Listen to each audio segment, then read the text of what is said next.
Hi, I'm the WanderingNewbie, and it's time for more Record Keeper. Today, we have another FF1 event, but this one, a real FF1 event, with a really cool remix in this. Bring to the forefront the Thief, Final Fantasy 1, to go along with Master Monk. So yeah, it seems like FF1 events will just keep introducing new classes as characters. Also, holy crap, this is the first time I actually jumped into this on the emulator, and this song is loud. Well, either way, everything else for this event is going to be hella quiet, so. Start up with the boss rush, which is Lich and Kraken. Lich can use Stop, Paralyze, can ace himself. Oh man, 100 gem Beatrix USB is actually very powerful. And then we got Kraken here, who just has blind and AoEs.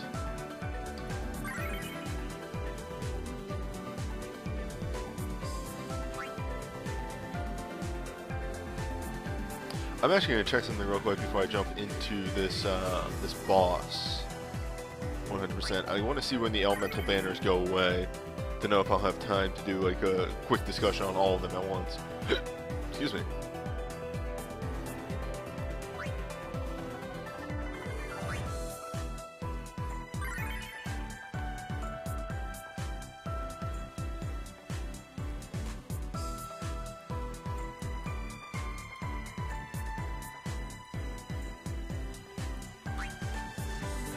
What's fun?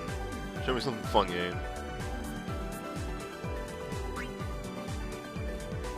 Did somebody get something from one of these banners?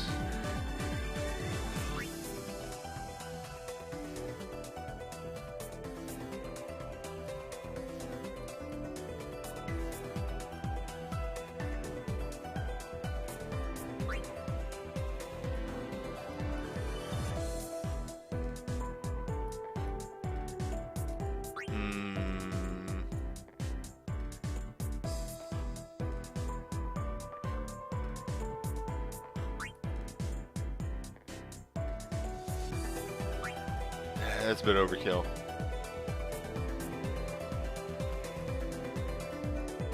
But fuck it.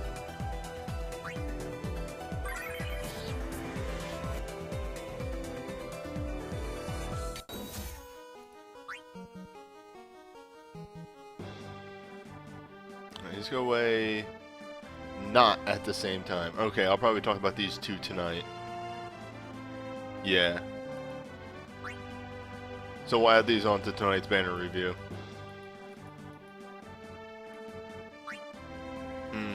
Which means I'm going to do this ahead of time.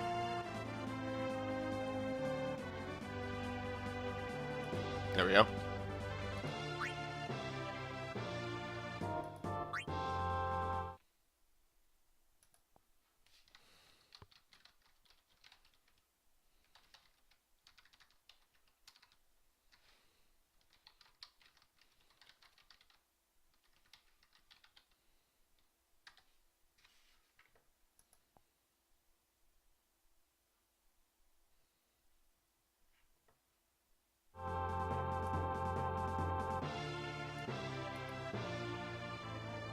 There we go.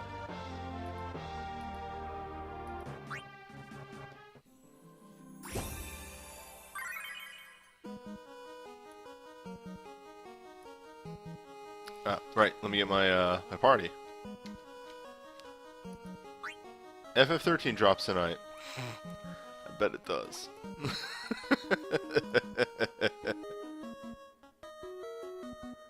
I'll have to check the end dates for those events.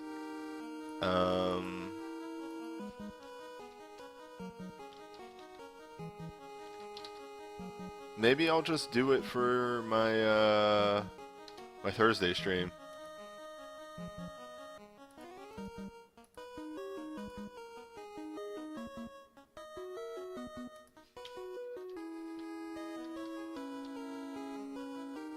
God damn it.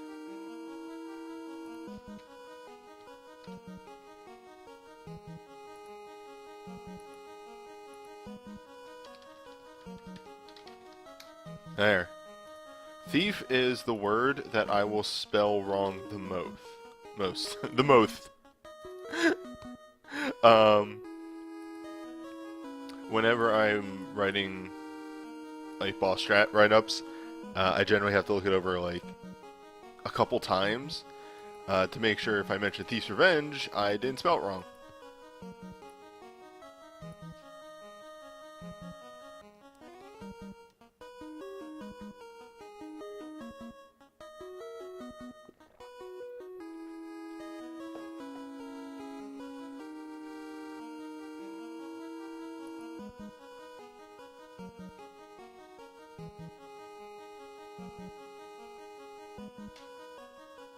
Bonus battles drop on the first... What?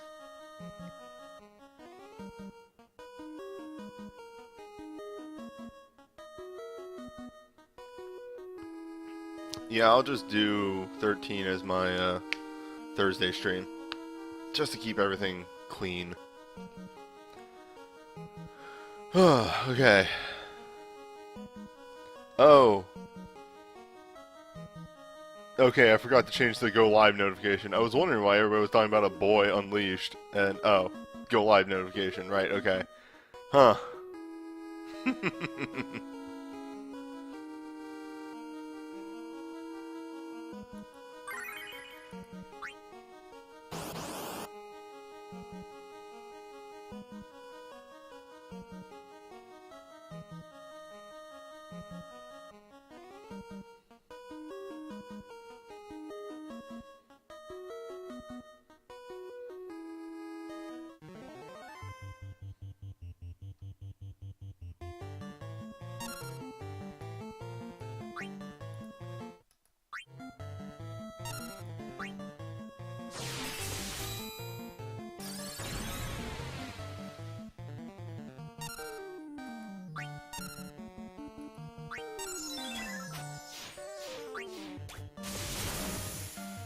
I'm alright.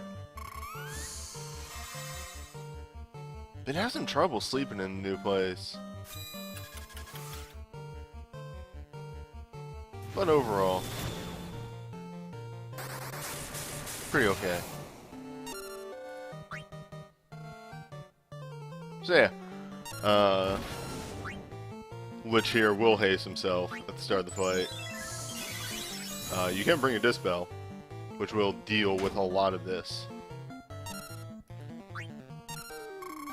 But,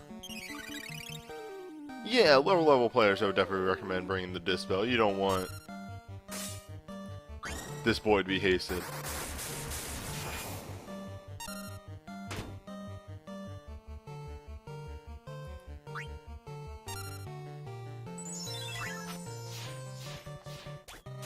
Maybe be prisoner.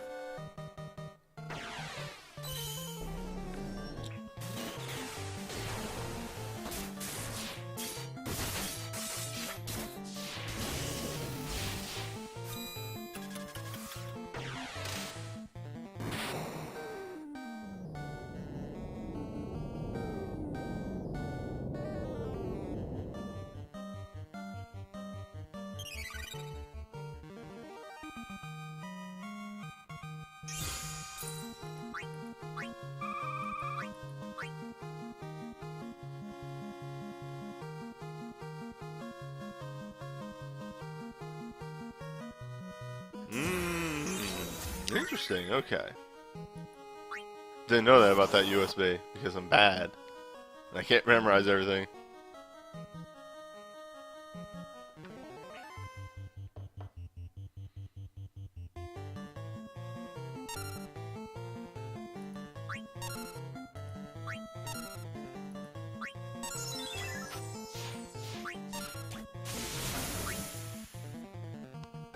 It's always really funny to me because FF1 had no water spells, really, and ice, and lightning, and fire, but, like, no water. So, they gave Kraken lightning spells, which just seems weird to me. Like, that's not right.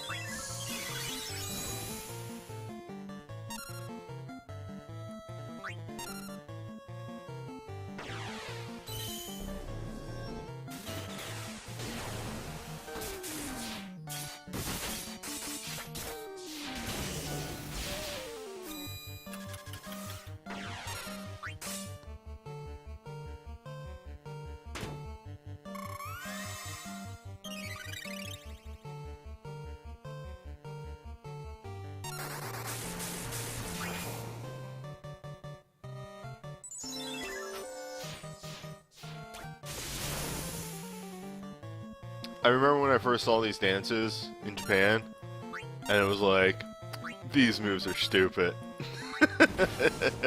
Like, almost immediate thought.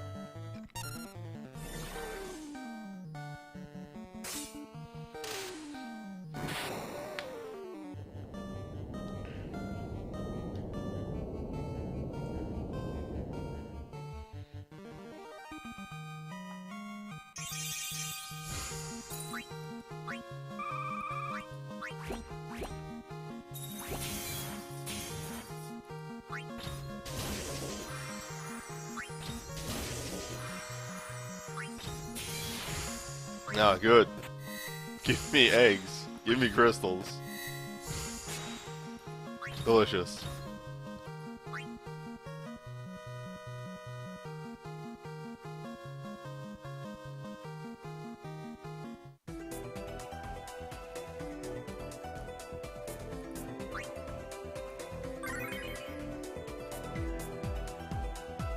There's a lot of characters that it's very appropriate to start with blind and find it more often than not.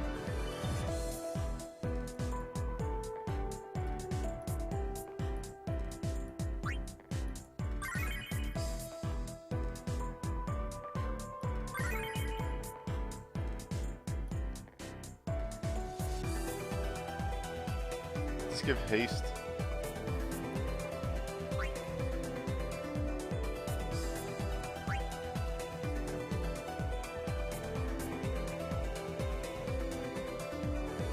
Yes, it's plus mag.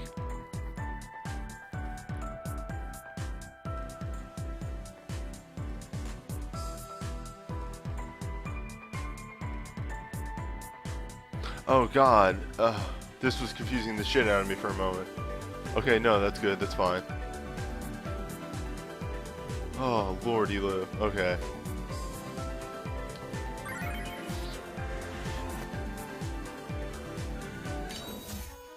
Not really.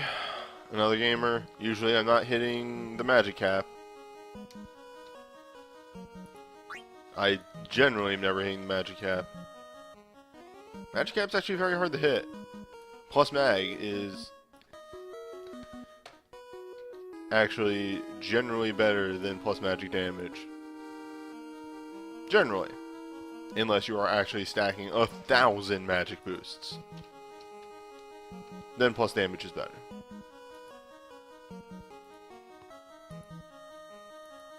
And really, unless you're in Magicites, you don't even need plus damage, because you're probably hitting the cap anyway.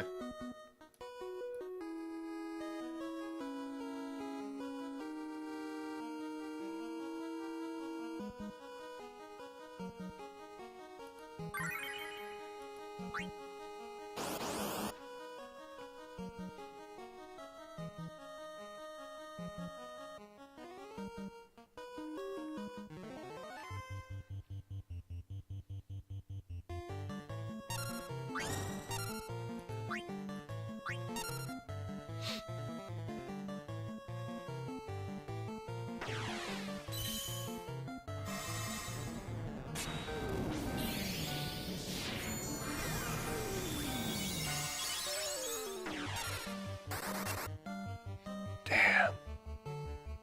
How dare you do this to me in my own house? How dare you? How dare you?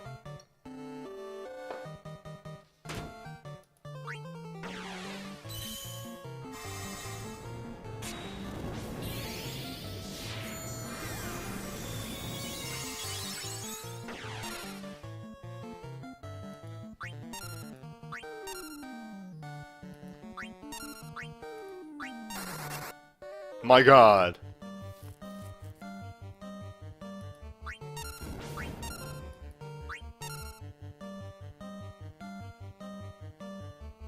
Game, please. I will do a retake on this.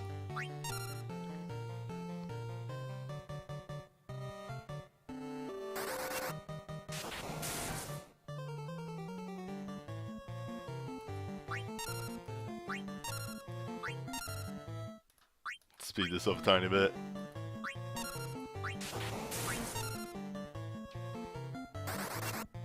Oh my lord. I really hate that they bring this up as a joke whenever T-Mat shows up. And, the only skill we have to do this has the worst accuracy in the game.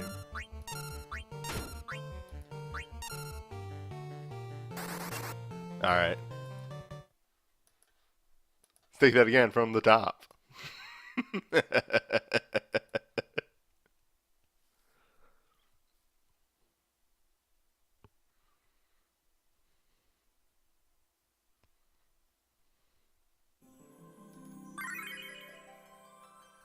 Hello, other event.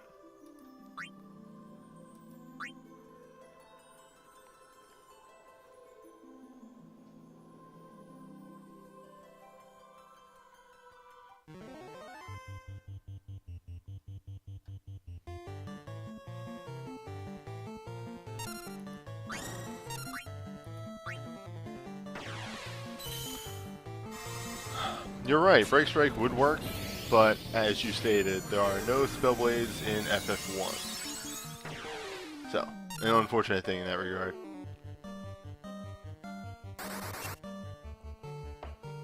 Really, what I should have done is brought many copies of that move and just had everybody do it. Even people who can't.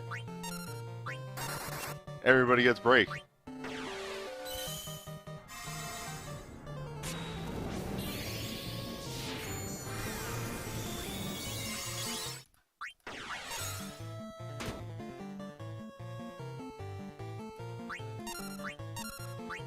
Come on, this is the goof. Let me just do the goof. Oh, this is the worst. I mean, it's a reference to the original Final Fantasy 1, where T-Mat was vulnerable to instant death. That is the joke here. Fortunately, the game insists on not letting me have a goof. So, we'll give myself a little bit more resistance.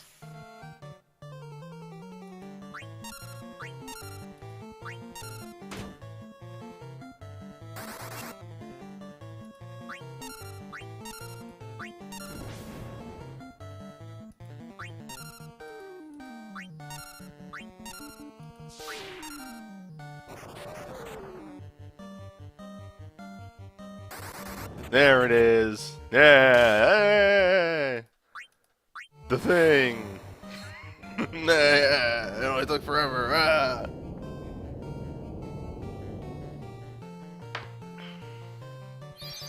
More time than probably would have taken to just kill the boss.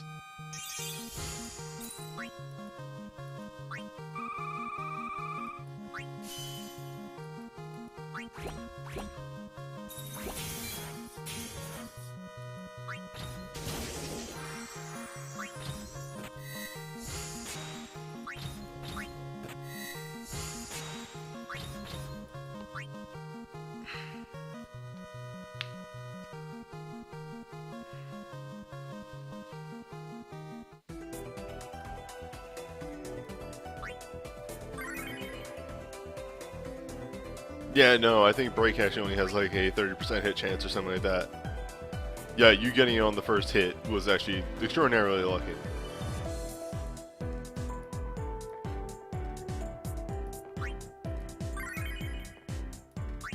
And one little adjustment I have to make here, you need to be on Protect, not Shellgun.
So,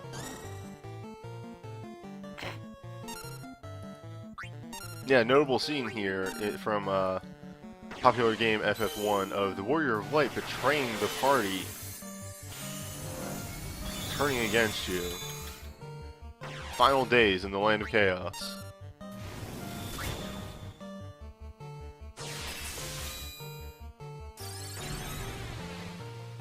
Very tumultuous moment for most people. None could believe the events that occurred that day.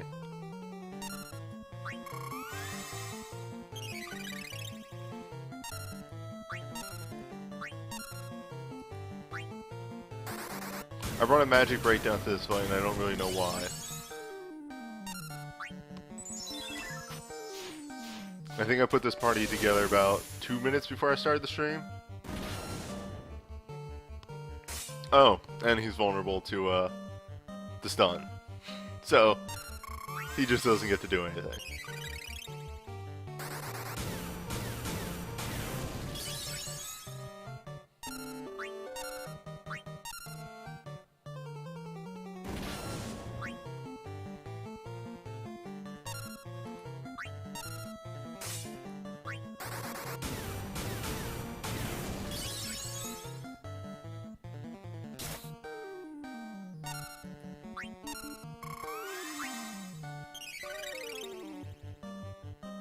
Man, I joke about plus fights, but it's been a while since I found one threatening.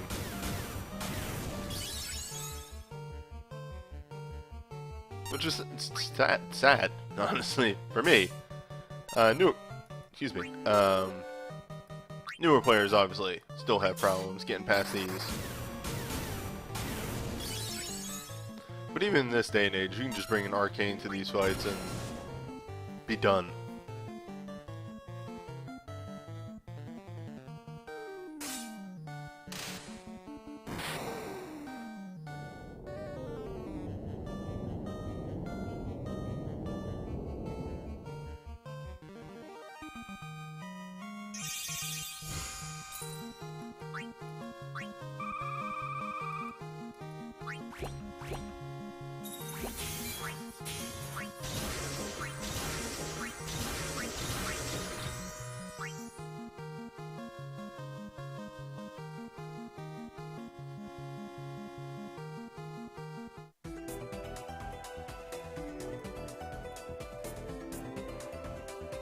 Alright. Ultimate fight, starting off with Garland, who has a very interesting aspect.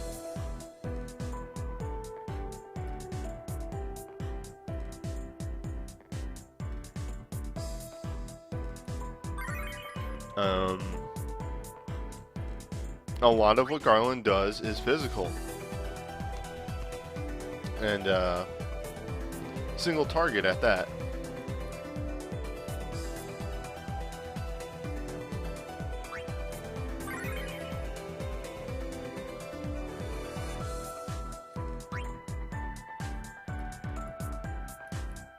Why did I jump back in here? I don't need to be in there.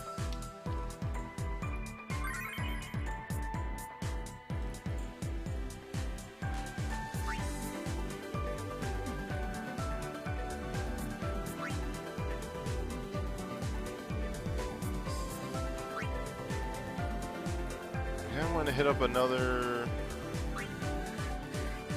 onion BSB. There we go.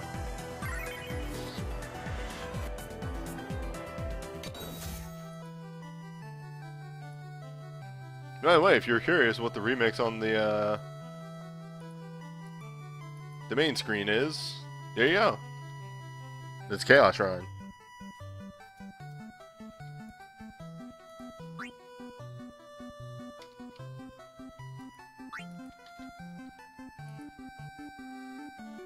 Remember 2 years ago when this fight right here was the capstone fight of a of the first FF1 event? Whoop!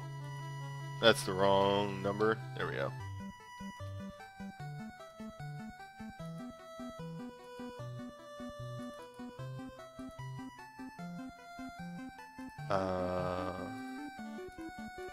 There we go.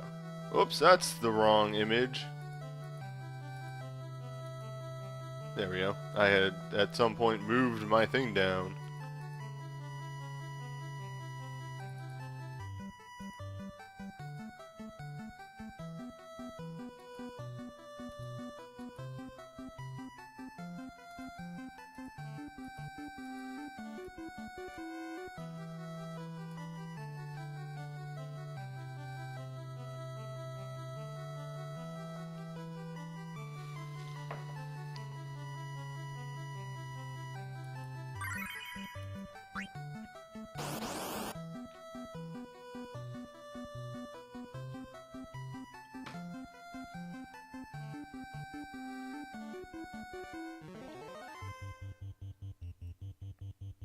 Alright, move one. We taunt.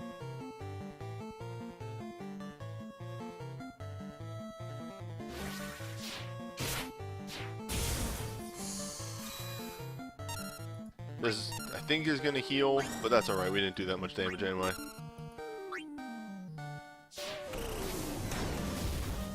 Yeah, it didn't even heal him the full either. Planned.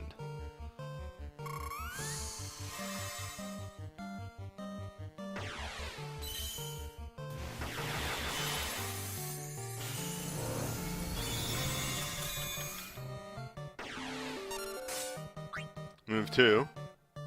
We retaliate.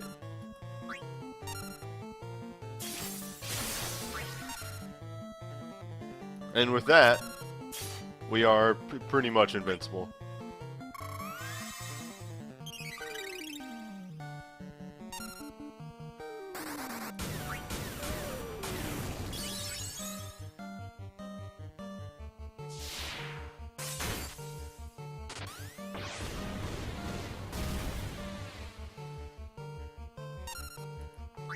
Garland does get some magic moves later on.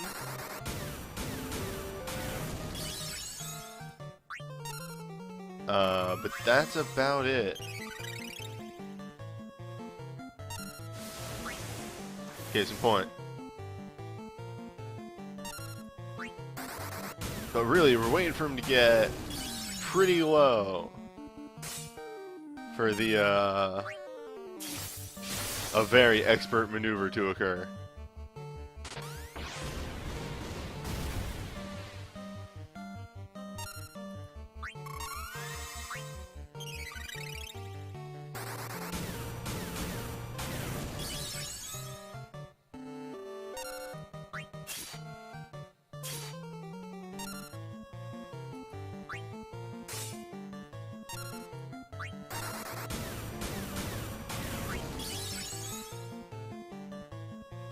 Alright, boy, come on. I'm pretty sure you're forced to use this move at least once.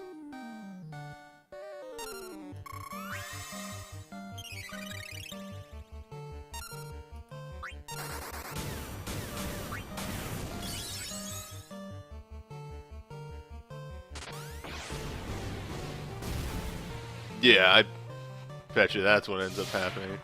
Then again, he hasn't moved, which might mean he transitioned and reset his ATB. Or it has a long charge. Here it is. Good.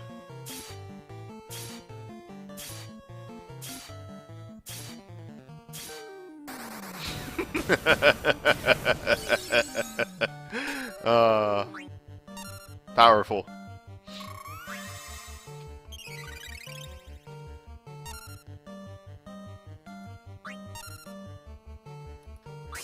Yeah, a very fun thing a lot of people learned going into this a little later. Garland here absorbs Meltdown. He just does, he has enough. Because Meltdown does 3 of the crystal elements. So, and Garland absorbs the crystal elements. So Garland absorbs Meltdown.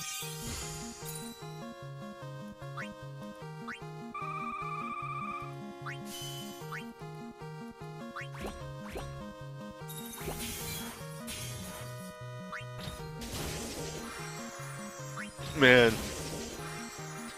I was looking over the AI routine from Japan, and I literally saw Soul of Chaos, single target, physical, and I was like, oh, you poor sap. You stupid idiot, you dumb motherfucker, you're already dead.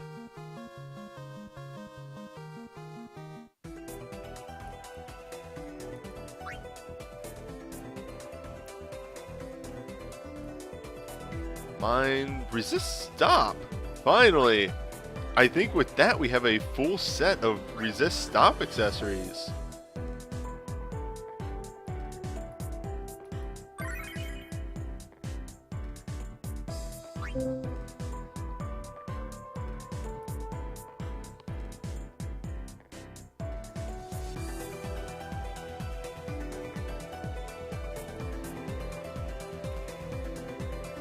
So the whole trick with the ultimate double plus is that you have to keep them close together. Getting them spread apart causes them to do their big finisher. So you pretty much want to hit them with only AoE. Like that's the gimmick. I think we're at the point where we're strong enough and they have small enough HP pools that if you tag one with Meltdown, that might actually be enough to get them far enough apart for them to unlock the special move.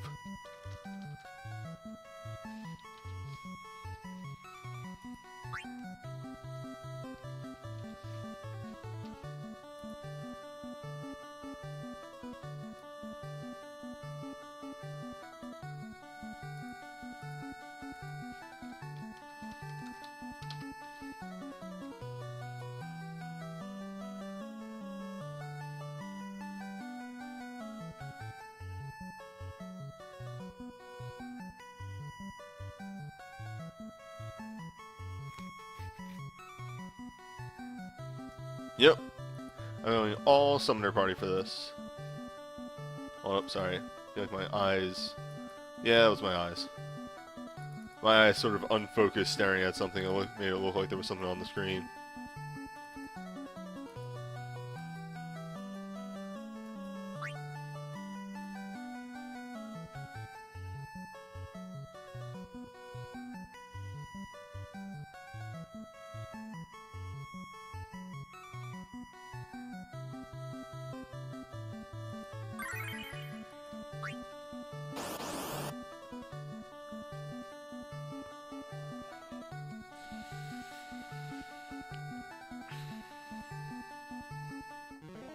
Don't forget 7, Zane Zero. 6, 7, and 8. Everyone does summon. Also this. Just have a back row party that only hits front row. There's the real move. There's the move right there. We do a big move, you only hit front row. Goodbye.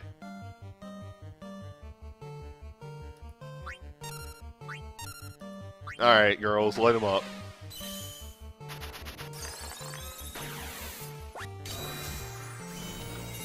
Summons aren't powerful, they say. Too unwieldy. Not enough uses. Who needs uses when they're dead? Okay. I've gotten ahead of myself. I could be hitting harder.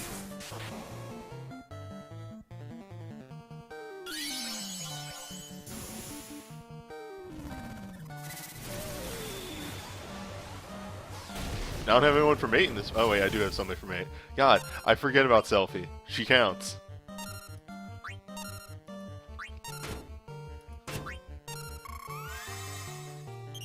Selfies for mate, I yell. Who'da thought?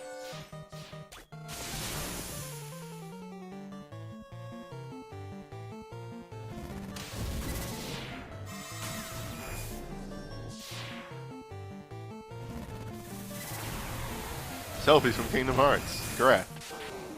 Galaxy Brain.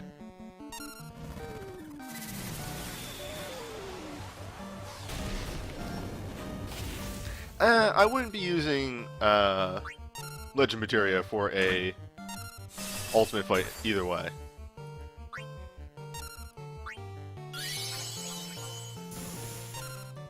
So this will do.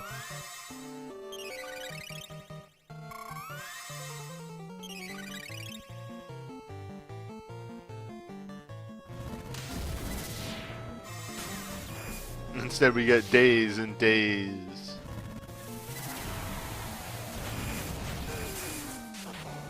of just summon casts.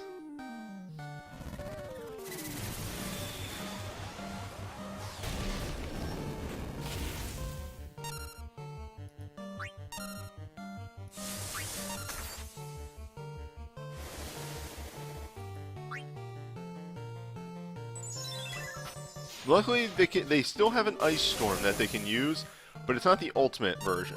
The ultimate version is the one you need to worry about. That's what happens if you kill one or the delta gets too big. Delta being difference in HP levels. Because if that delta gets too big, then they can use ultimate Ice Storm, which, while it doesn't hit very hard, causes paralyze. So, you know, let's just not deal with that. That's a no-go. We don't want to deal with a party-wide paralyze. That's probably a bit much.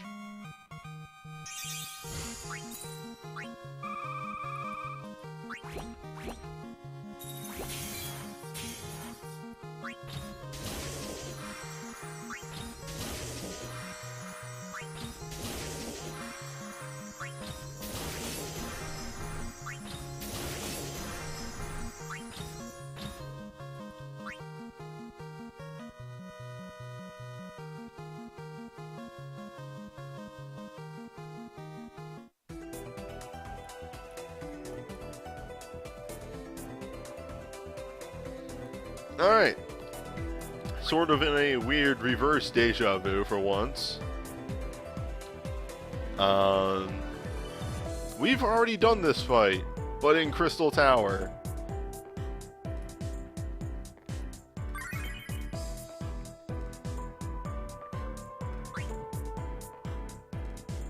And now we do it for real in not Crystal. Yeah, I'm starting to get that feeling. I'm starting to get new viewers, which is always a cool thing.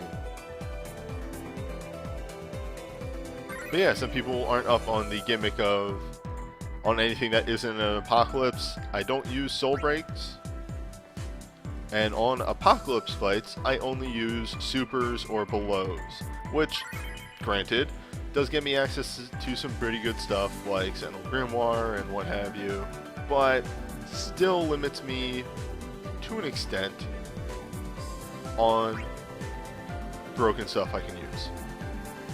Because I have much better moves, but I won't use them.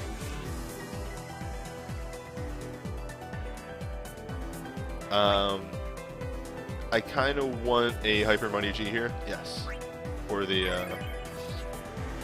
Pro Shell Gun. At least I think that's what I'm building towards here. Yes, because Yuna doesn't have it. I could have slotted in on someone, and that would have been a lot smoother, but half my team is stat downs.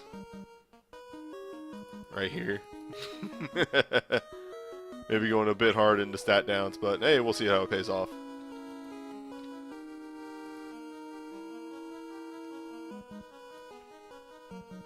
I'm not gonna lie, outside maybe one or two changes, this is more or less a carbon copy of my Crystal Tower team.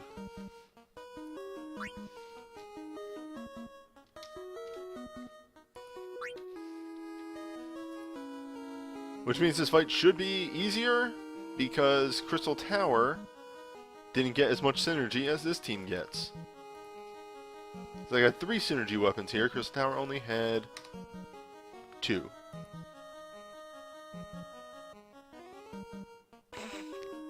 God, don't even like joke about at some point viewers might wonder what a super soul break is. That's a bad joke. You're right though. Alright. Let me finish off this coffee.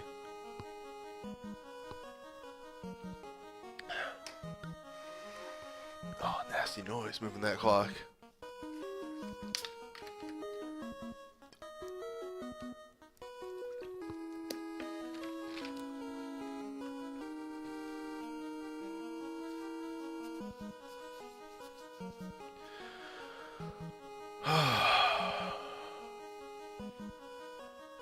Wait, did I change the pictures? Yes, okay.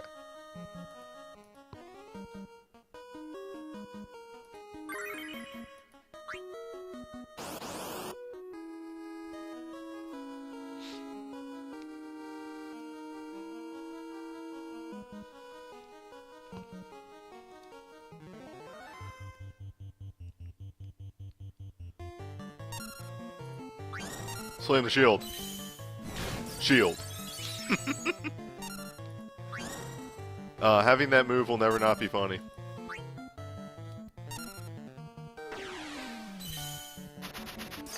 Big shield. Like, there's a lot of things that I've built. There's, like, you know, Quadcast Barts, Zell with crit and all that. Turn 1 Shield Slam may still be one of the most satisfying moves I can do in the game. It's just really funny and super good every time.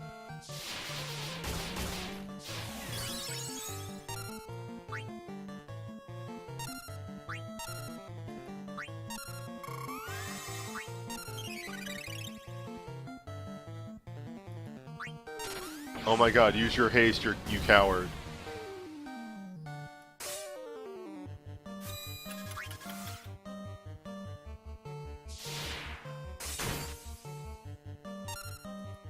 You're like already a good ways to death. Alright, see? Yep, there it is. Ah, fuck. Oh. Okay, no, I actually fricked up. I did not slot in for the paralyze. Oh well, we'll be fine. What was Tyro if not only stat downs?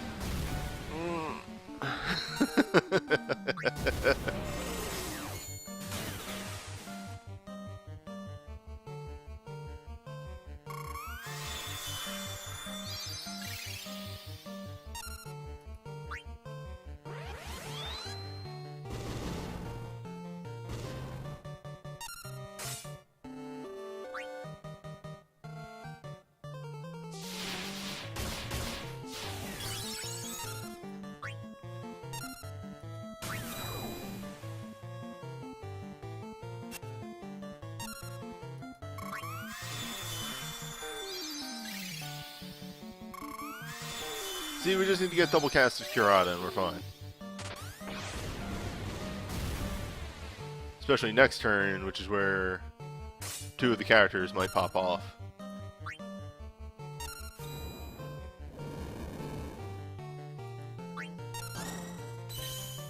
With Combat King.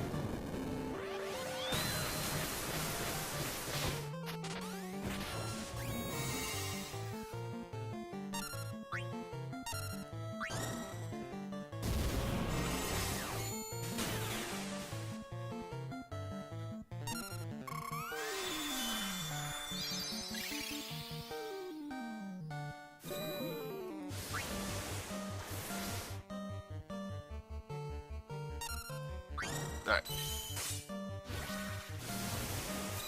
Arc Slash is going to help out in these final phases a lot.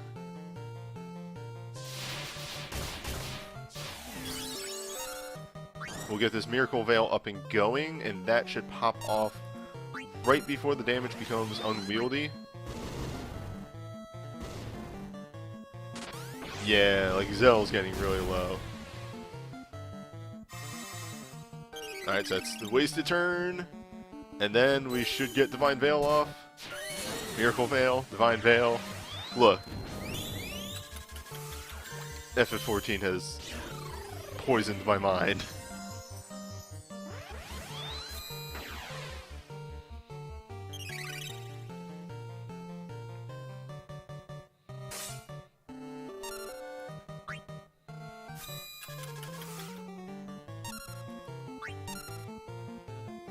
And we're just not even going to...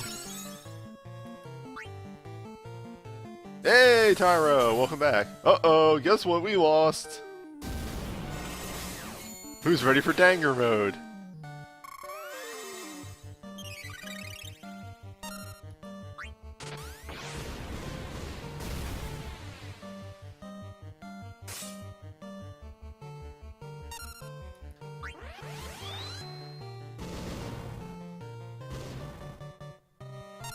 Luckily, that's a piercing move. And yes! Combat King!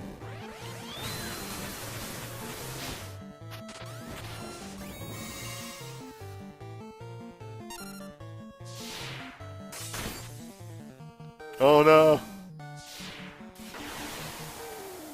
Resmo! Resmo, please!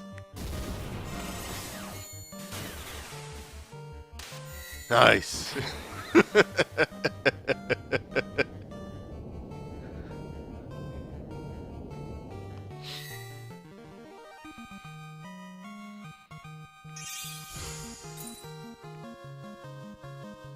That was stupid, I had no right. I had no right pulling that off.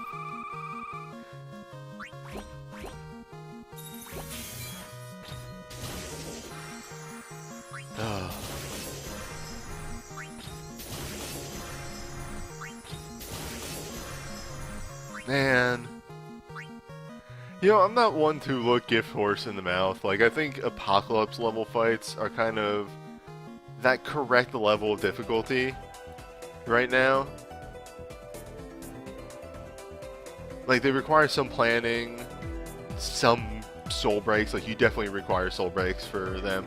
There are people on Reddit who post these stuff, like, I didn't use nearly anything. And good on them. For pulling that stuff off.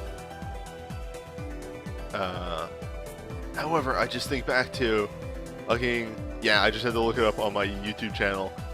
Final Fantasy Record Keeper Dash Apocalypse plus Aeon Battle.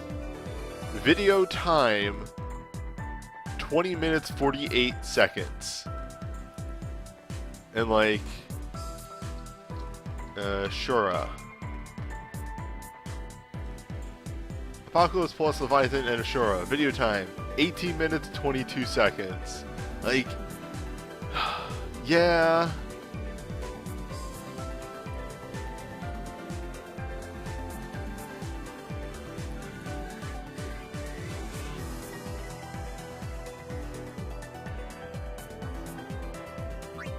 Also, yeah, the Apocalypse Double Plus will be pretty cool. That'll definitely take some practice, some preparation. How long was the Shadow Lord fight? Yeah, let's look that up real quick. That was only an Ultimate Double Plus. Shadow Lord.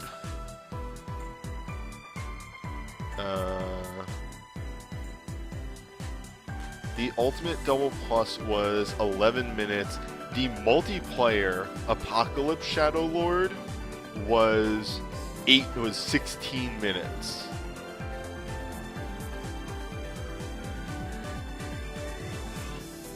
But still, 11 minutes for an Ultimate Double Plus is huge. That Ultimate Double Plus isn't going to really work too well.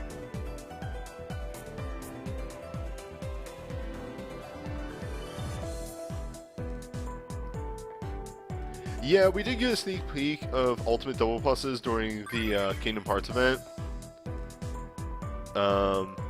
Unfortunately,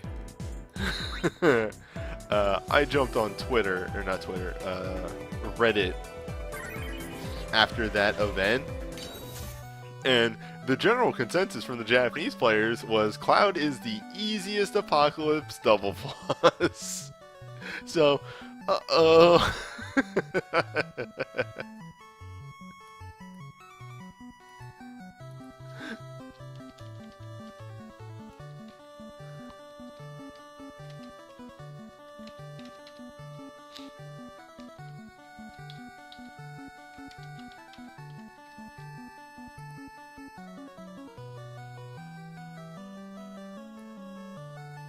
Man, it's a crime how good the music is in Final Fantasy 1, and all we hear ever is the same battle theme over and over again. And like, mind you, Final Fantasy 1 music isn't groundbreaking, but there's good songs.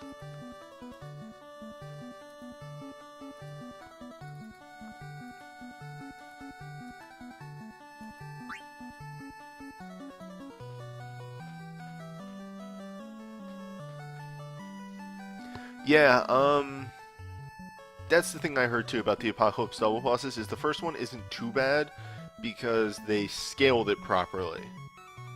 It's the first time that they introduced a new difficulty and actually, like, did some bug testing. I guess they fucked up so many times in a row.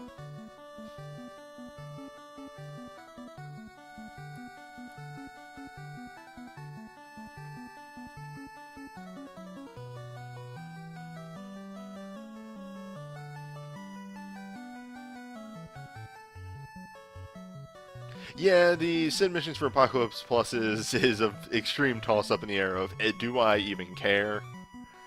I may try some as a goof, but yeah, they're only guild rewards, so I'm not going to stress.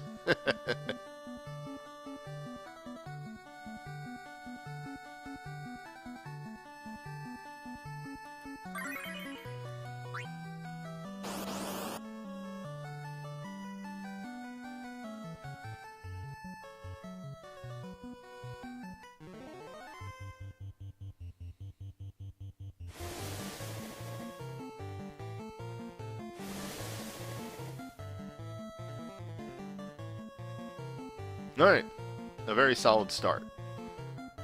I do want to get this out immediately.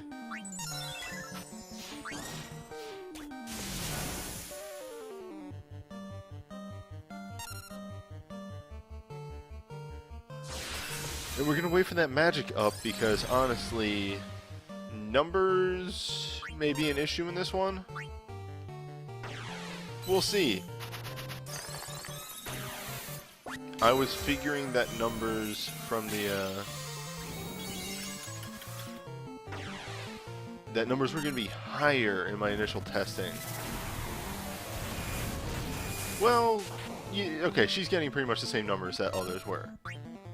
But obviously these their numbers are going to go down much slower. Oh, Jesus, Matoya.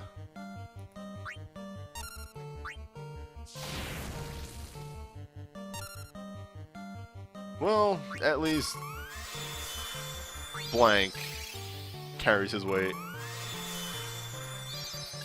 Also, hi! We've chanced into high frame rate town. I don't know if that's coming across on the stream because I stream at 30 frames, but welcome to high frame rate.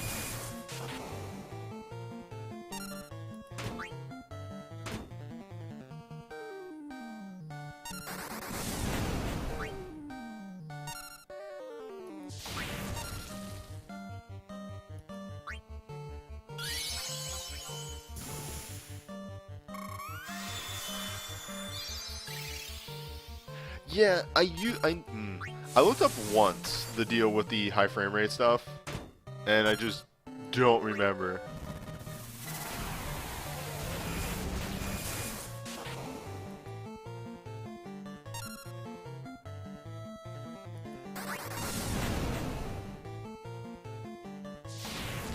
I mean, my Matoya isn't hitting element. Man, I really wish I had brought Runga on her ability too, because I thought damage was going to be higher than it is. Uh-oh.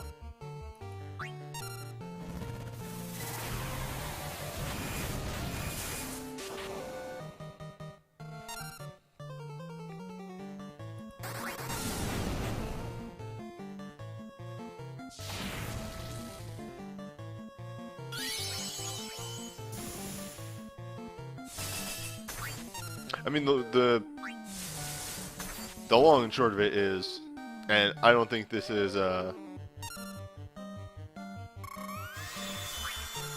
big shocker to a lot of people. Record Keeper isn't a very well-programmed game.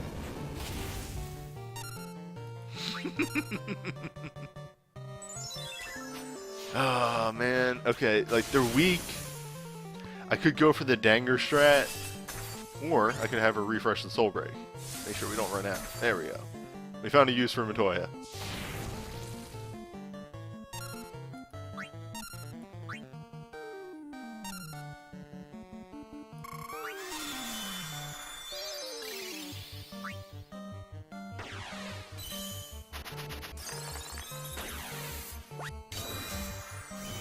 Like, I had done a discussion with,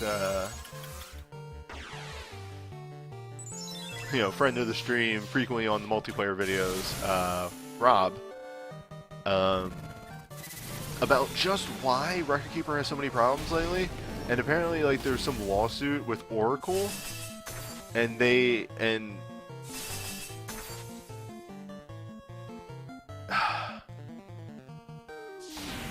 Android had to take out something that they were using from Oracle that was also being used by Record Keeper. So that's why that weird security check has been happening lately. Which is just unfortunate, because the game was okay. I'm not going to say fine, but it was okay before then. And now it just has so many problems.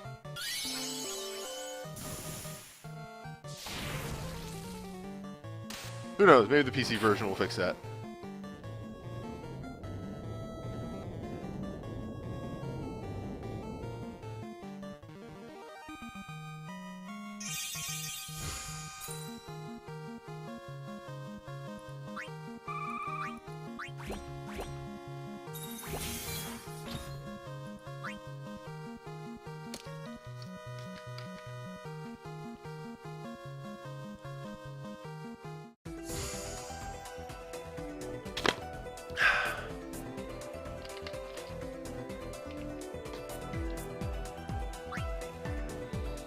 And speaking of multiplayer, like, once I do the jump start, we're gonna try multiplayer again.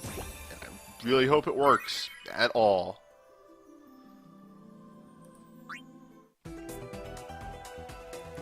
Oh, cool. Good. They used this song.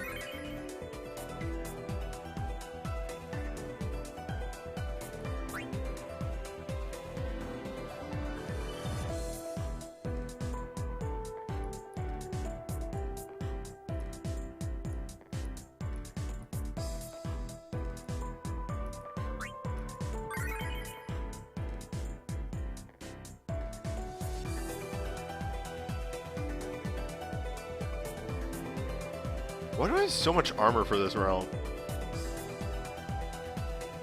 Also, what is this armor again? Okay, alright, that's Garland's thing. And this one is crossover. Okay.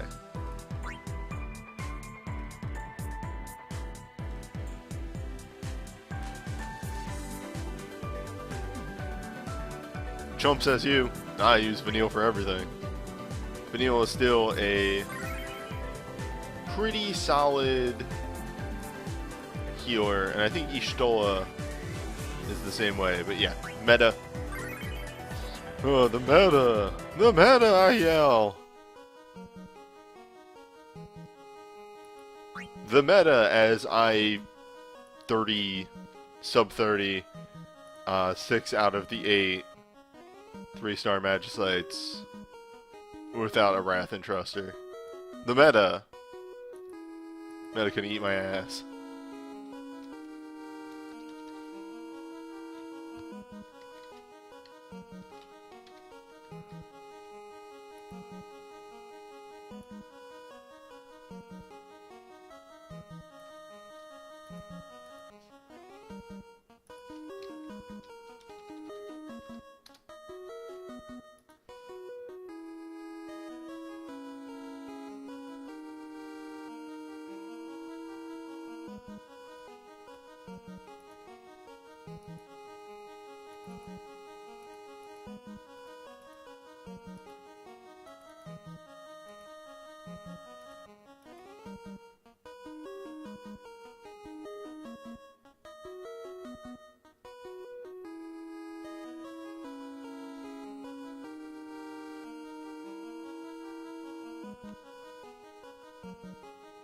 Yeah, it's weird that they haven't given Y'shtola a USB yet.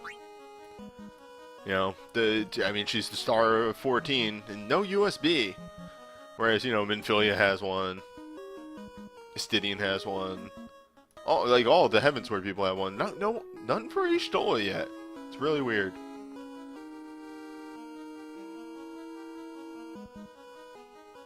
Oh, wait, I need to use a potion.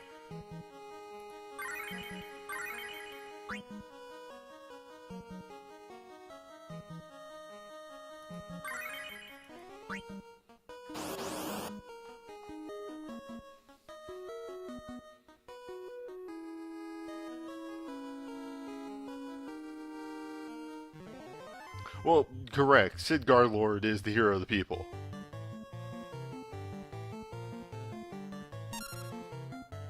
Fuck. I massively brain farted.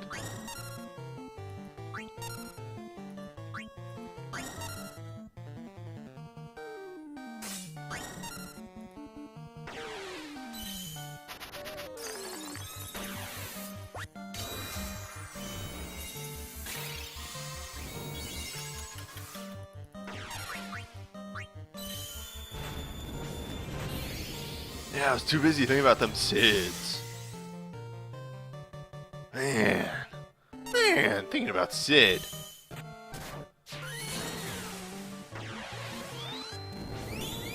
Yeah, Thancred doesn't have... Thancred may be the only person from, 14 who doesn't... Well, I mean, aside from Y'shtola, who doesn't have a USB.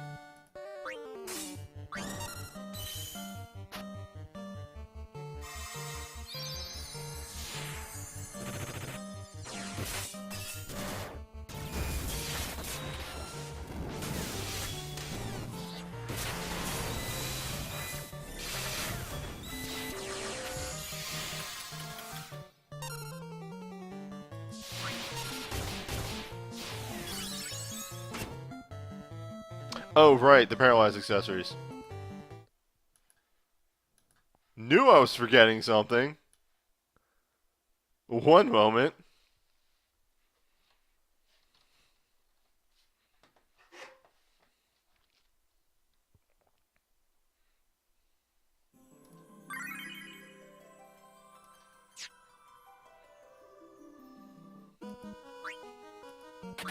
Yeah, when does my good potato get a USB?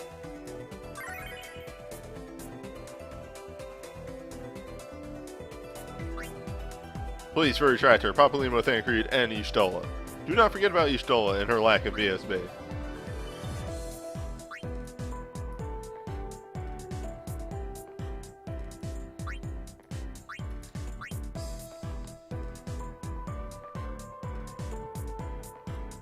Or, not BSB, USB. There we go.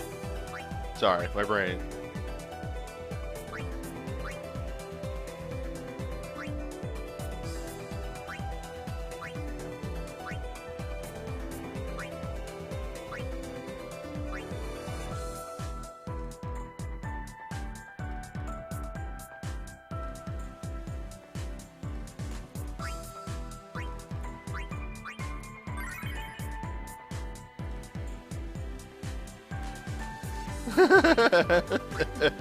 V prisoner emerges from the mountain.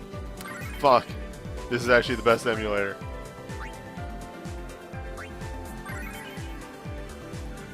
A 1,000 years of training. No, actually, apparently BlueStacks is the best.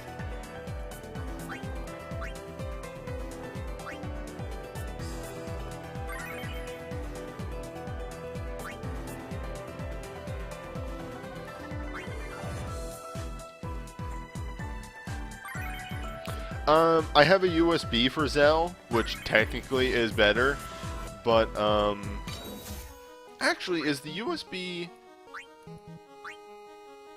the USB is probably non-elemental. Yeah, that would work. Okay, yeah. I thought it was just fire. My mistake.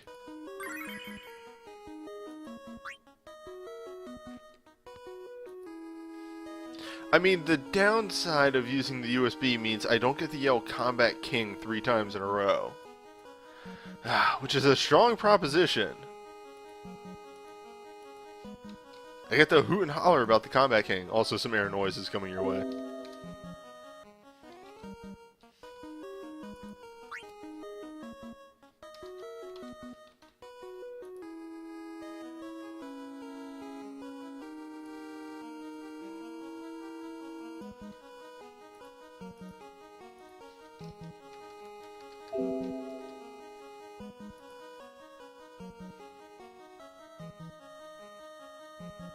What is a combat king to a combat god? What is a combat god to a combat man? Dear Dina, please give Cell a move called Combat Man.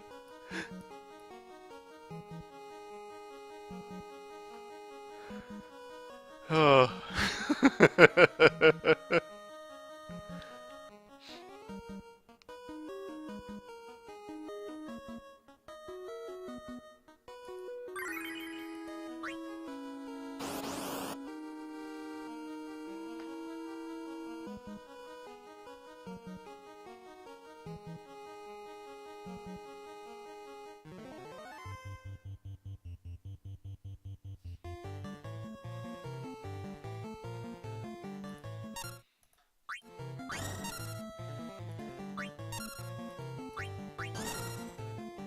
I appreciate this fight's like very slow build up, gives me time to think.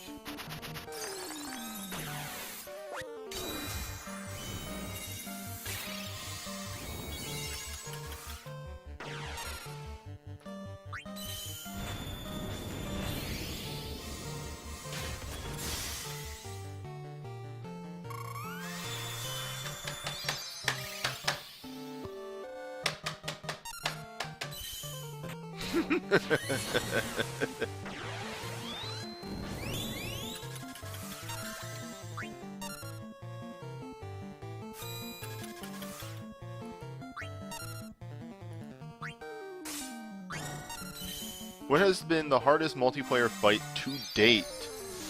Oh, now there's a question.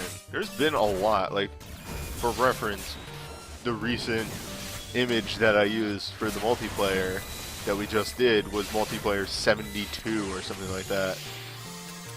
So,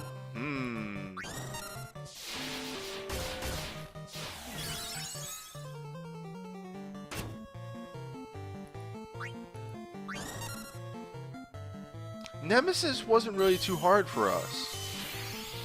Shadow Lord was really complex timing. Yeah, there was Tomberry too. Tomberry was really rough. Now I'm just thinking. Ozmo was real easy. Mandragora's was pretty hard.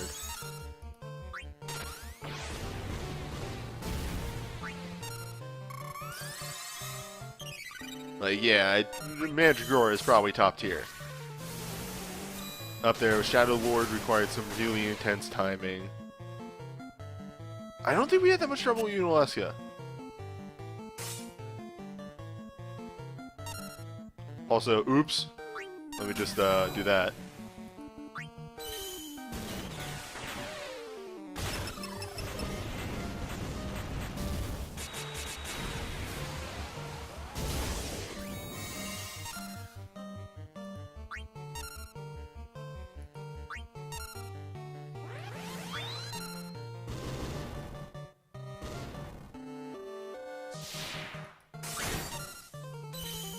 I mean, the real thing I could do if I had them here, I don't have my externals here. Those are still in my old place. There's something I still gotta move over. Is I could go through them and find out, track down which multiplayer has the longest video length. Like, of the raw footage, because I actually named those videos something different.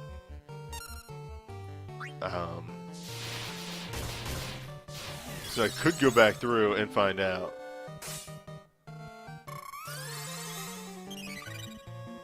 Zell would totally scream fight me. Nobody can convince me otherwise. Why is he... Oh, I know why he's not doing too much damage. He's not triggering his passive. It's because I don't have the Magicite equipped that gives him the crit boost.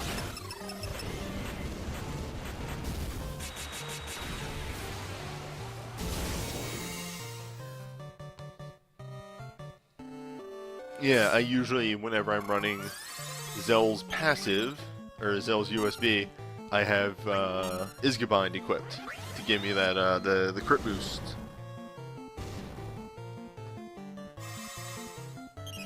Yeah, I think that Phantom Train gave us trouble. That was a pretty big one. It's just, yeah, if you're talking ones that stick out in my memory a lot, it was that one Mandragora, the Apocalypse Double Plus, because I don't think Ultros gave us that much problem. That was the other Apocalypse Double Plus. But definitely the Mandragoras, and, what's it called? The,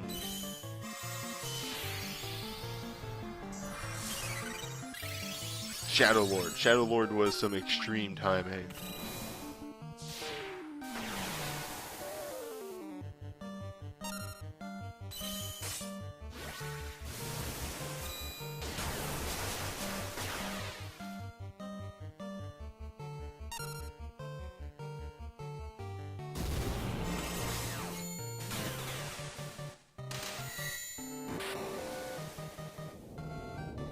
Oh, there we go.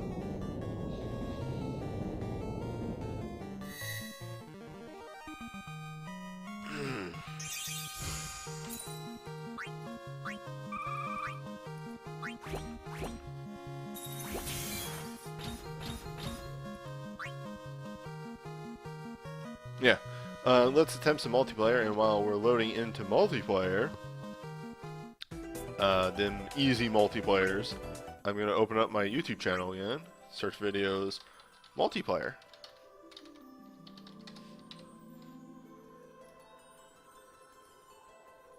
Right here, Dragon Zombie, which I'd have to guess is weak to, weak to Holy, maybe. Ho ho ho! You want to talk about videos that sometimes get like an odd number of views? Our Melusine run from like 4 events back got a huge number of views. It's probably one of my most viewed multiplayers. Seymour Nautilus 2018 got a bunch of views. Like 354, which is a lot for me. I know, it's like, 354, look at this guy. I think that's a big number, but it's a lot for one of the multiplayer videos. When shit like Apocalypse Arc got 88 views.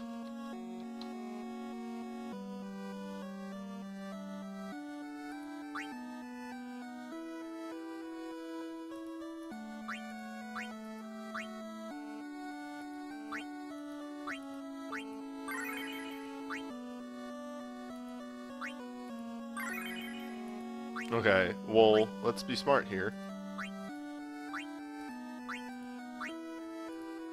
I know it's slightly less damage, but trust me, in the long run.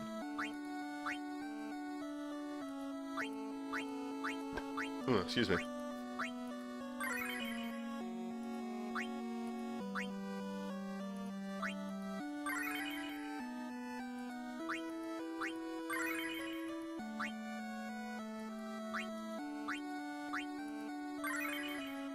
I may be tricked out for this fight.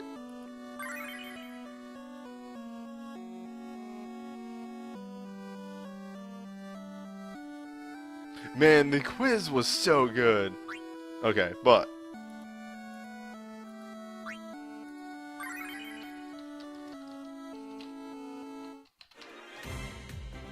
hopefully this goes smooth enough.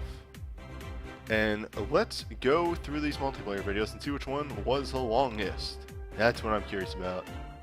Impromptu refight. Oh, right, because I did Much multiplayer on that. Oh, right. You know which one, as of late, gave us a lot of trouble? The fucking Ultros one where he summons, God, what's his name? Cagnazzo? That one was super rough. We died a lot there.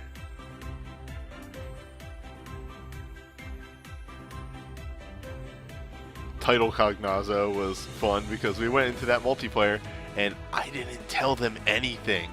I was like, nah, what do we do in this fight? Nothing, just don't bring lightning. What? Don't bring lightning.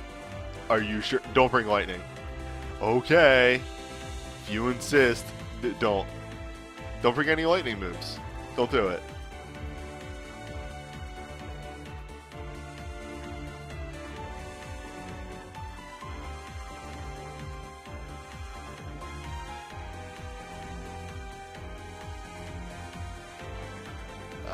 Apocalypse plus Archeo Avis, probably just because it's a long fight. Did take us like 14 minutes. Boundless Nemesis took us 1634, which is pretty fucking long. Apocalypse plus Tomberry King, 19-minute video, but I think I had some cuts of failures in there. Oh, okay, everybody's here. I'll look at this again in a little bit.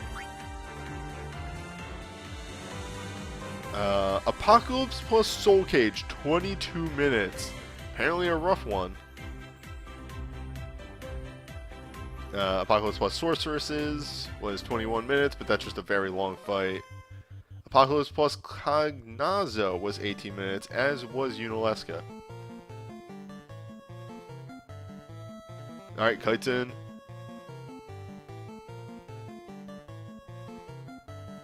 Cosmic. Forte! Forte! Forte!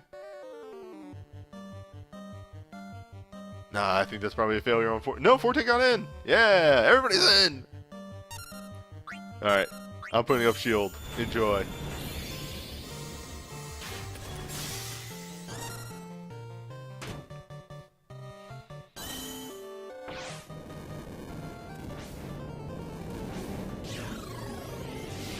I've never seen this move.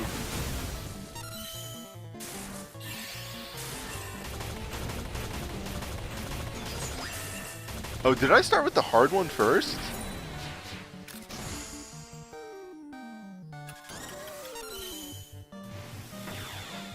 I may have actually accidentally started the hard one first.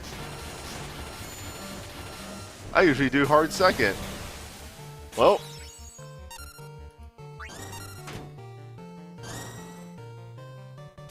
Let's get going.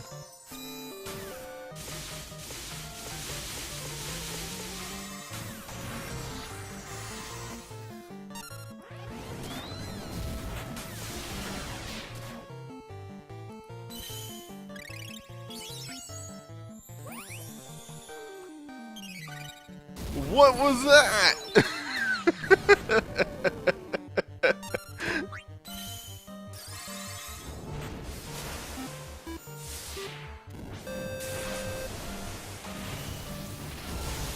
Thank you for the follow. Does Noctis jumping in not normally happen? No. Noctis will only show up in Prompto's USB if Noctis is in your party.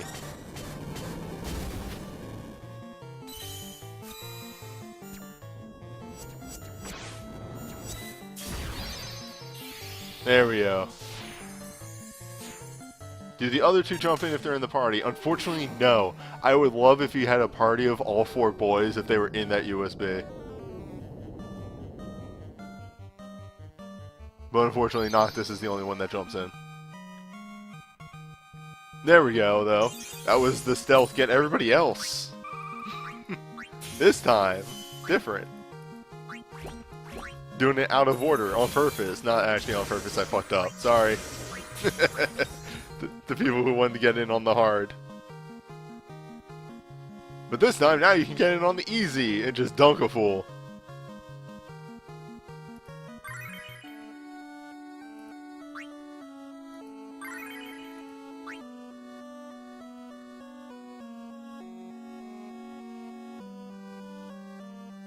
Yeah, we're gonna have to record these early because this event goes away on like Friday, right?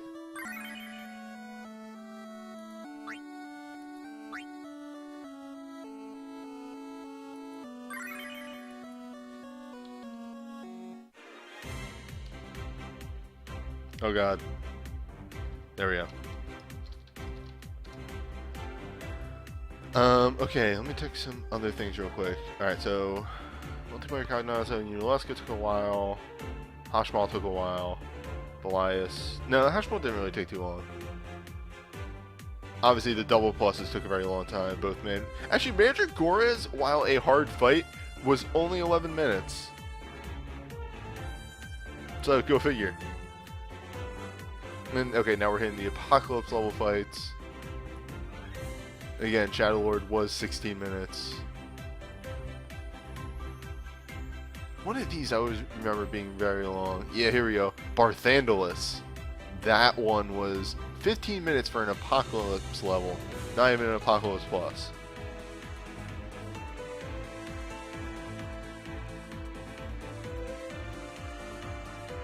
Apocalypse Gilgamesh took 19 minutes. That one, I actually remember being pretty rough. Thank you for the host, Loon. Because of the paralyzed chance. And then that's it. Everything before that is an ultimate level. Alright, anyone else? I think I'll call it on the normal level in a couple seconds before we get into banner reviews, because we got 3 banners to get through. That's a lot of talking.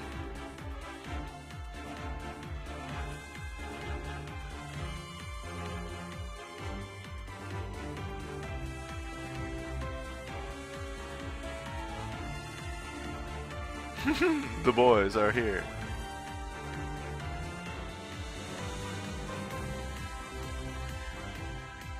Alright. Let's get a move on. We'll be fine.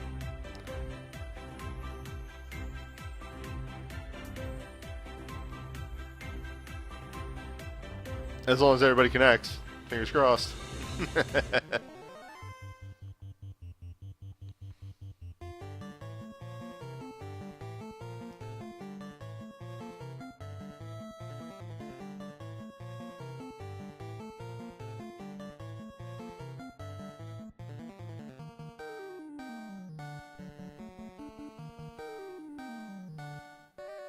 But will the boss connect?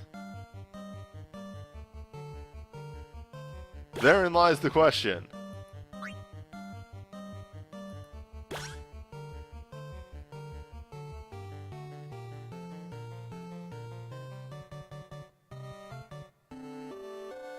There he is. Okay. Hello, dragon.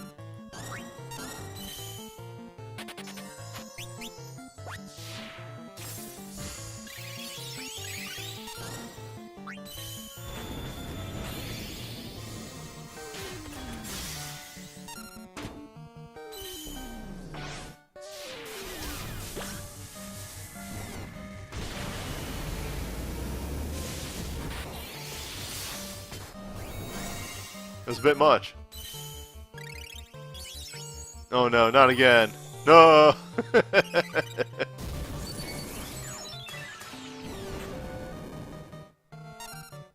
And then we finish it with the best move.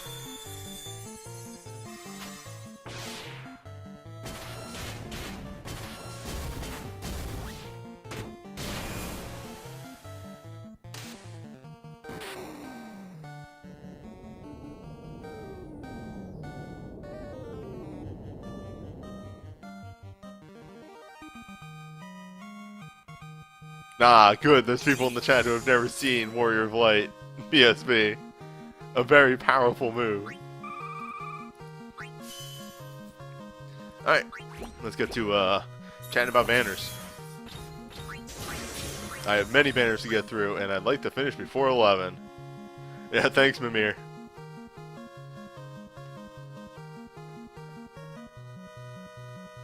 What do you got, by the way, Mimir? Stone skin. I can always use more stone skins.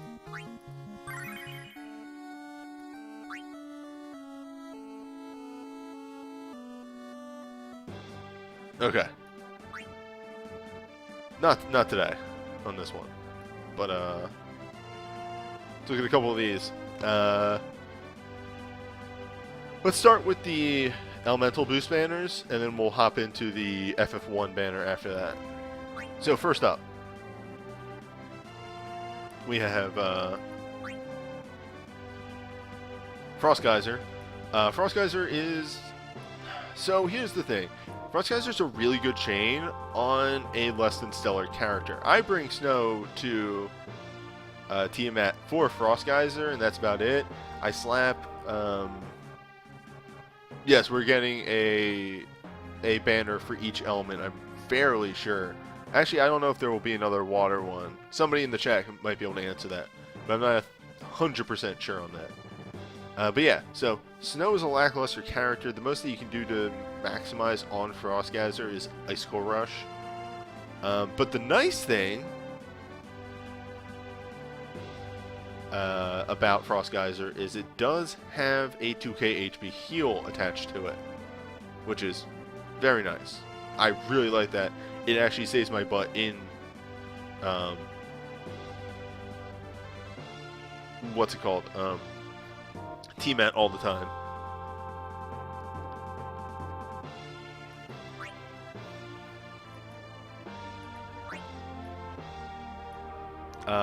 Icicle Wind, Frost Vortex. Renoa, your moves. 10 Magic Ice, Infuse Ice, Chosen Sorcerer EX mode, which raises magic 30%, and users' black magic abilities to trigger the follow-up Angel Wing Ice Mist, which I believe is a rank-based chaser. The weapon itself is a small boost to ice damage, so that is very nice. Yeah, alright, V-Prisoner confirms it is a rank chaser. All in all, it's a really good USB for a magic caster, and there's not really much more I can say about it. It's very solid, extremely solid. It deals a lot of damage. It's just good. Like, there's no caveats to it. It's just good. It's a good USB. Sarah's Etro Arrow, which is 10 Magic Ice, reduce delay the user's actions for 1 turn. Infuse Ice, Farseer EX mode, increases magic 30% and causes ice attacks to reduce delay of the user's actions. So she gets a ice magic version of her sister's USB. Literally a carbon copy. And just as her sister's is very useful, as is hers. However, the qualifier here, whenever we talk about these sort of things, is what is Sarah's dive? As this is pretty important in those sort of regards.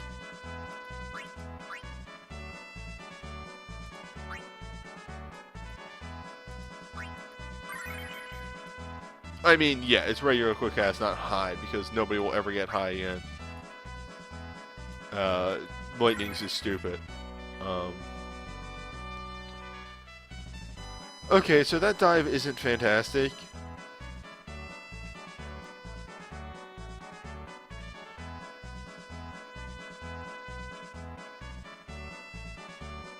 It's really, really hyper-specific, which isn't going to pay off too often. Though I will say that the boosted stats from the dive are probably very nice. You get an extra 40 magic, 6%, 16 if you count this, based on the dive. Some 20% resistance, 20 defense. 500?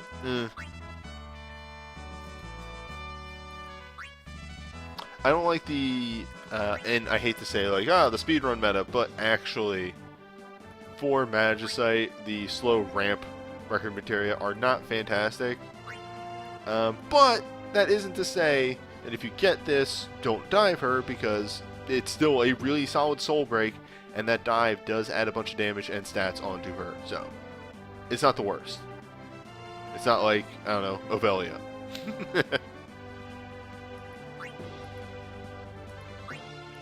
Alright, Laguna. Small boost to ice damage on a gun. Maybe a year ago, I would have said, where's the use in that? But now there are plenty of ranged ice moves that you can play off of a gun, including, say, hey, I don't know, Pain? Either way, we have 7 ranged ice non-elemental attacks to all targets. Imperil Ice, reduce delay of the user's actions for 1 turn, raise the user's attack and resistance 30%, reduce delay of the user's actions when using ice moves.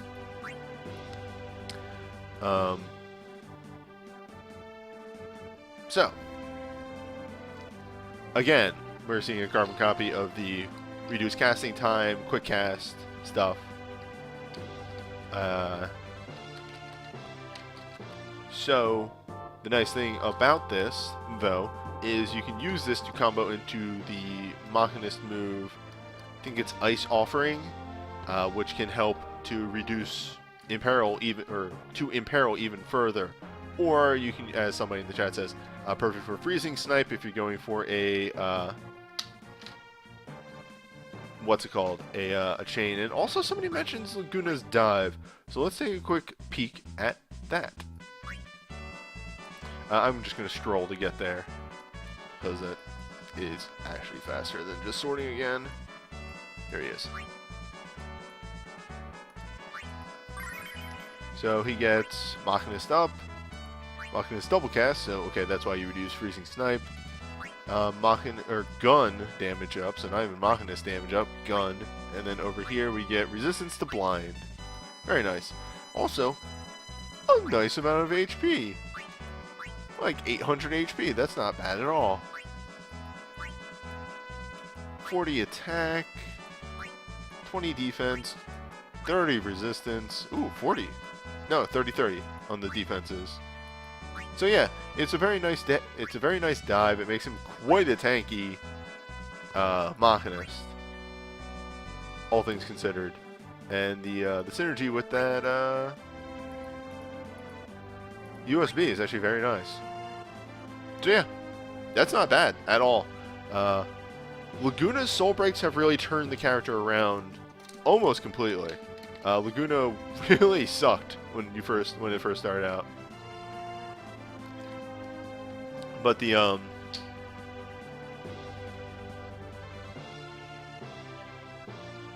everything else is very powerful. And yeah, the gun is just really good. It has a natural 162. The ice boost is really nice. And then, like I said, you can slap down any Machinist or Pain with Snow Spell, which is like, always remember, Pain with Snow Spell is really stupid. But yeah.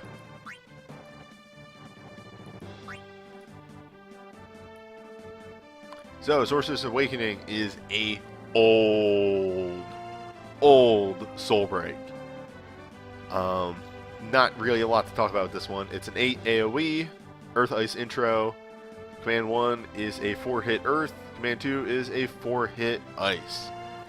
This is extremely outdated. I can't even, like...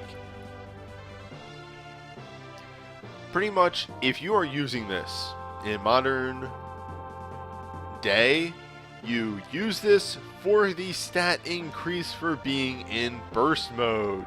That's about it. The chain spells are going to hit harder than those commands.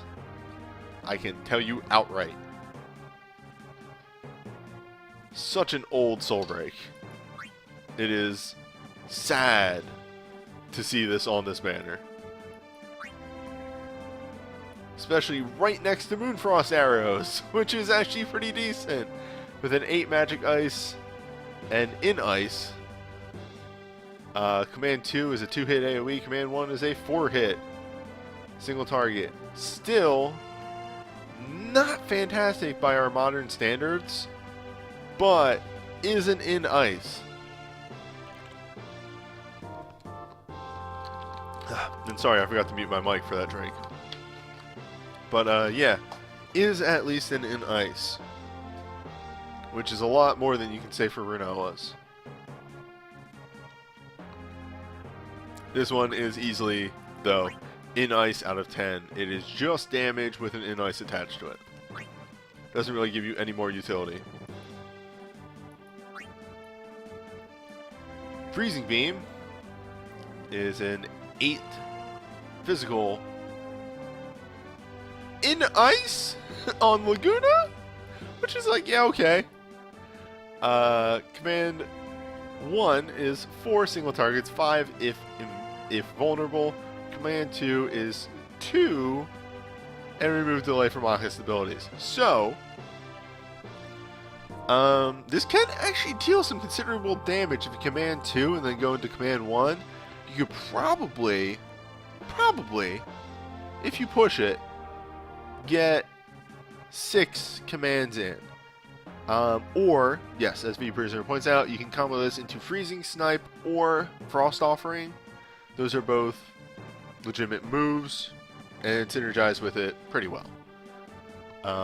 Yeah, actually extremely powerful burst for Laguna.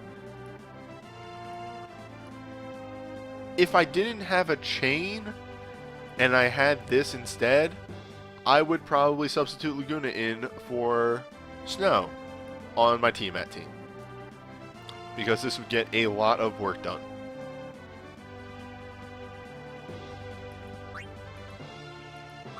Maelstrom. Okay, you want to talk about a Soul Break that has withstood the test of time.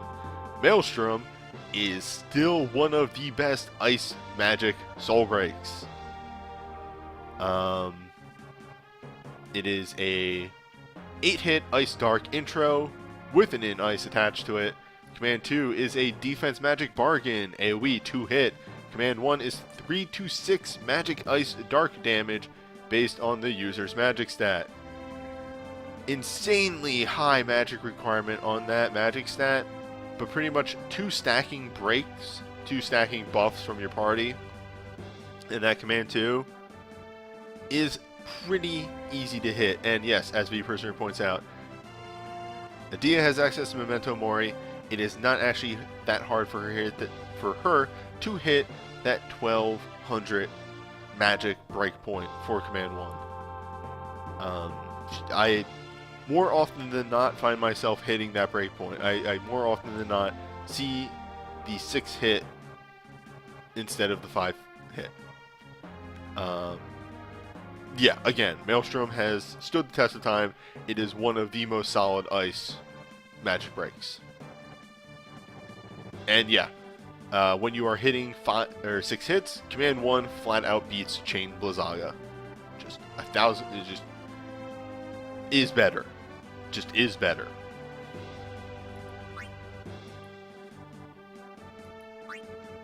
Yeah, once Vortex comes out, it'll be nice to see the numbers.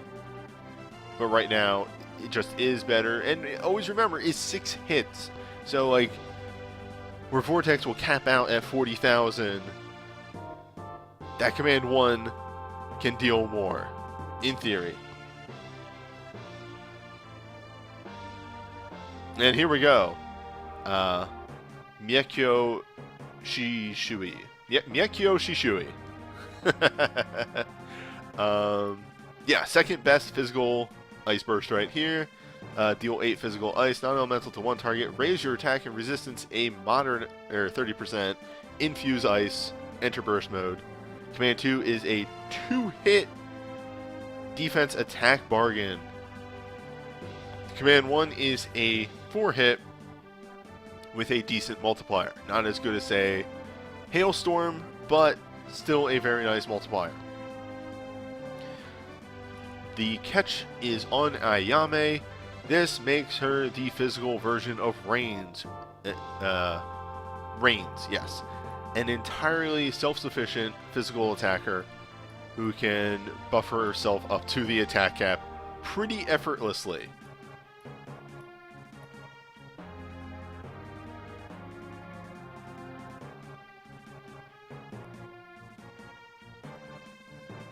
Yeah, the exception is range is party wide, but I don't know. I have been using this in the Wind Magicite, and you know, I was a little hesitant on like picking this burst from the choice because I was like, there's other choices I can maybe. This was the best choice on that banner. It is so extremely powerful. And that's it. That's my bullet point. Second best physical burst. Alright, Legend Materia. Enduring Resolve is a stacking attack up based on the number of hits. It's okay. It's not going to break the bank for you. It does have minor ice resistance on the armor though, which is pretty nice for Magicite.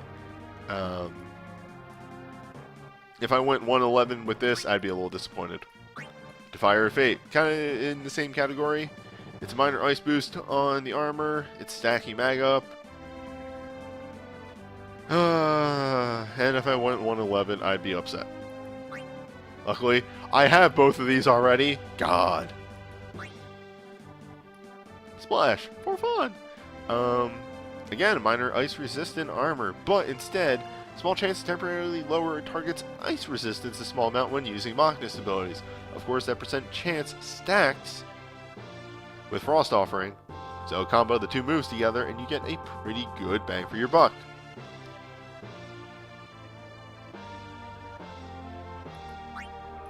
Yeah, and that with his double cast dive is pretty gross.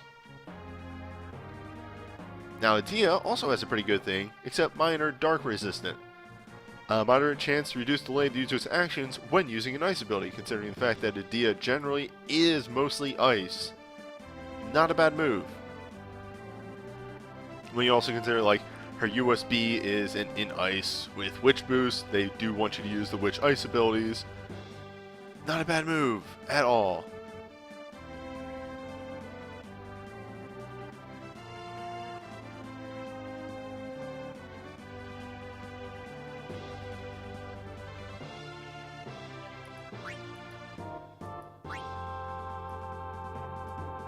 And then finally we have Ayame's armor, which is minor dark as well, which is odd for Ayame.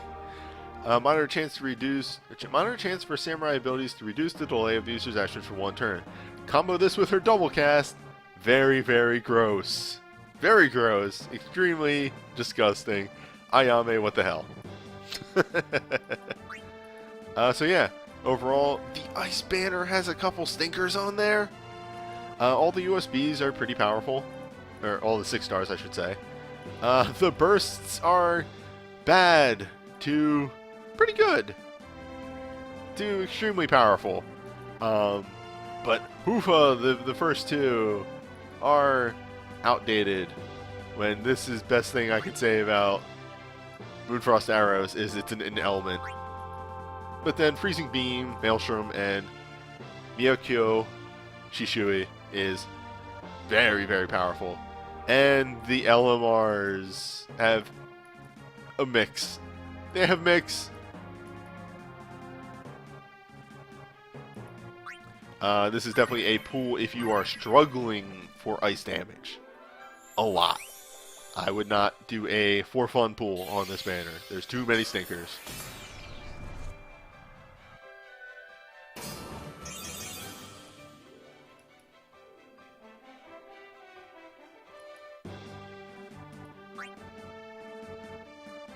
Alright, let's look at... Oh, nope, wrong one. Wait, hold up. Good hand. I just want to see this one. Oh, right, this was linked previously. Alright, I know what that is. I know what that is.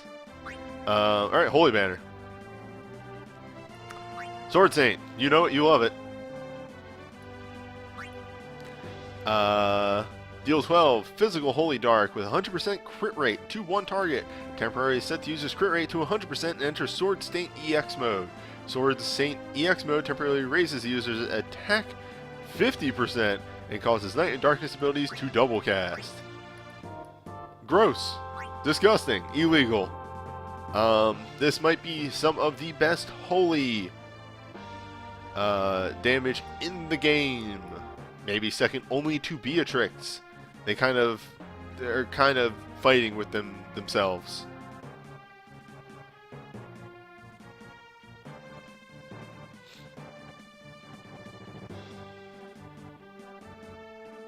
For the toppest tier, I generally rank Beatrix as a little bit better. Orlando's is great for DPS. speed clears. I really like Beatrix's for just overall stuff. I am not the biggest fan of hungry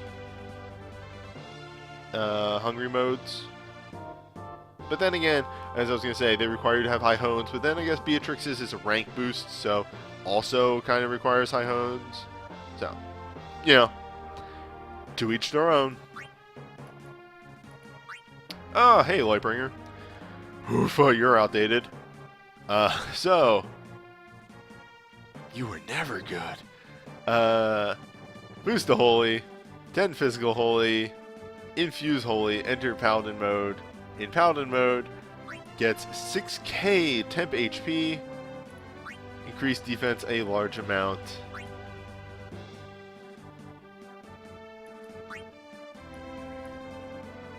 That's it.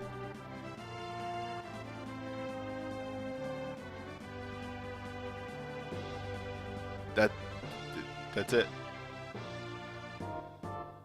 That's all it does.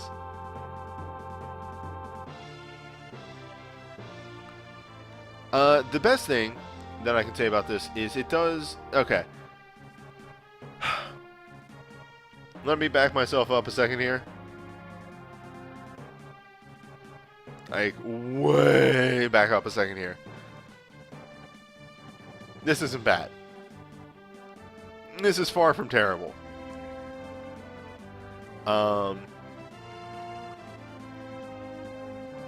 It just doesn't stand out compared to a lot of other Knight USBs. But what it does do, think of it this way, it is an Unholy with a defense booster attached to it. So, what does that let you do? Yes, as V-Prisoner just said, it is a serviceable Guardbringer tech. It is in Unholy, which is a 50% damage boost, with a defense up, which sets you up for Guardbringer. It's very nice to be able to Guardbringer without having to cast Divine Cross, because honestly, while I love Divine Cross, and it's very nice that they finally gave us a move that does that, it is a DPS loss when you're doing Guardbringer tech. That is why I really like the Warrior of Lights USB. It's pretty similar to this, all in all, except it does a Sentinel instead of just a defense up. So, that's my 2 cents. It's not the best thing on this banner, but it'll do work. Scorpion Tail. 10 ranged... okay. 10 ranged physical Holy Fire. Infuse the user with Holy, raise defense a large amount, and temporarily increase the damage of user's Knight abilities a moderate amount. Hey! It's fucking Cecil's thing, but better for damage. Serviceable Guardbringer tech, extremely. Yep, that's it. It's good for Guardbringer. It's Cecil's but better. However, Rose Finale. 10 physical Holy, non-elemental, in Holy, raise the user's attack and defense 30%. Cause the user's Holy abilities to follow up with Stock Raid, which is a 2/6 physical Holy non-elemental based on ability rank. If Orlando's USB did not exist, I would say this is unanimously the best Holy DPS in the game. Unfortunately, Orlando exists, so it's a bit of a toss-up between the two. However, Rose Finale is super good. And that's about all I can say about it. It's like, when I come out just saying second, like, contest for best DPS in the game, I think that says it all. It does require you to hone up your 5-star abilities pretty high, so a bit of an orb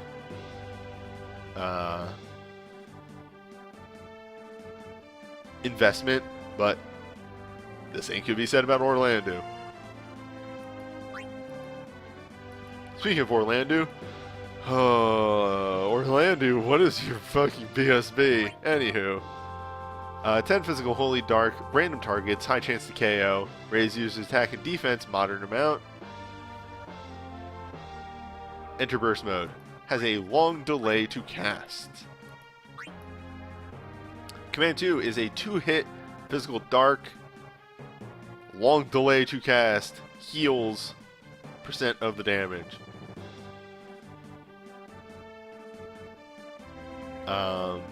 Command 1 is Physical. For Physical Holy Non-Elemental. Lowers the use... Oh, it's an attack defense break. Okay. I was like, lowers the user's attack... No, okay, that's user's the target. Triggers after a long delay. Yes. So V Prisoner brings up the thing. This loses out on its DPS because of the long casting time on everything. It really suffers from that. And the fact that it doesn't have an element attached to it, which is, again, a lot of Orlando stuff because they want him to be Holy Dark. He is actually... When you really think about it, Orlando is kind of physical Reigns in that he's in this weird place where he deals really good damage, but he's physical dark, so sometimes other people will beat him out just barely. If he in-elemented either way, he would easily be best. But either way, it's fine. This has a very long casting time on everything, but again, as V Prisoner points out, if you have Marsh USB, which gives your entire front row like instant cast time, this instantly is good DPS because it removes that long cast time and has the high multipliers. Without that though, I find this lacking in the actual DPS department just because everything takes so long to cast. The attack boost from the entrance though, and obviously the burst mode, is pretty good if you want to combo it into, say, Assault Drive or something like that.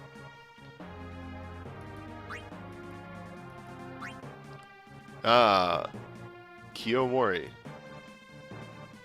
Shout 2. Shout, but more so. Welcome to 50% attack up with haste. Enter burst mode. Command 2 raises your soul break pretty big. And Command 1 is a very high multiplier. 5 hits physical holy. Support typed, which is great. Great for Rasmo because he gets a big support boost from his dive. And it doesn't build soul break gauge. But really, if you're using Warrior's Dance, you're using it for damage, and you're using it to end a fight quickly without needing to cast this a second time. And having a a Wrath that doesn't actually lower your attack is very powerful. Obviously, like, but oh, I kind of skipped over that. It does actually have an in-element attached to it, which just makes that Command 1 even better. Command 1, I believe, is actually better than Assault Drive. So, I mean, yeah, take that as you will. Like, on a dived Rasmo, it is better than Assault Drive. I mean, what are you gonna do? It's Shout 2. Shout more so. Like, it's good. It's very good. Battlecry is fantastic.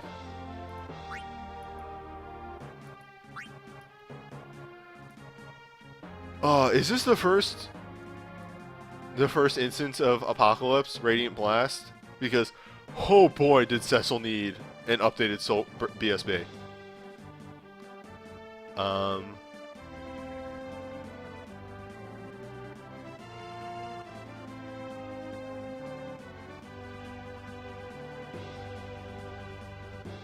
This is not the first BSB. Not at all. No. I have the first BSB. Okay, so.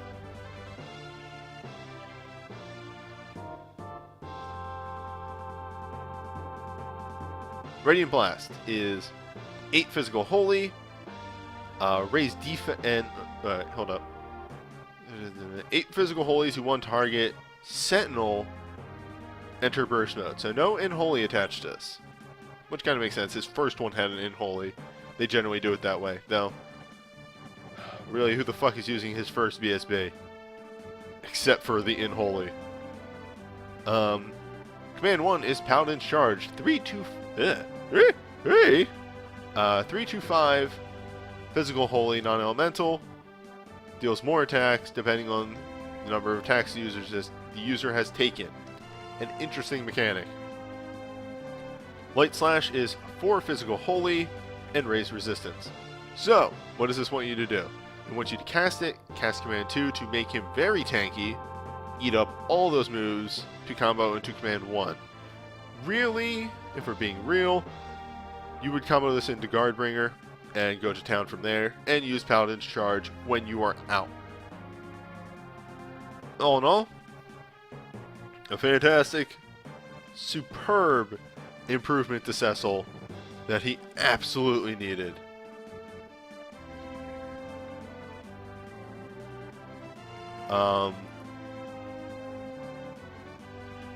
I should be coming through.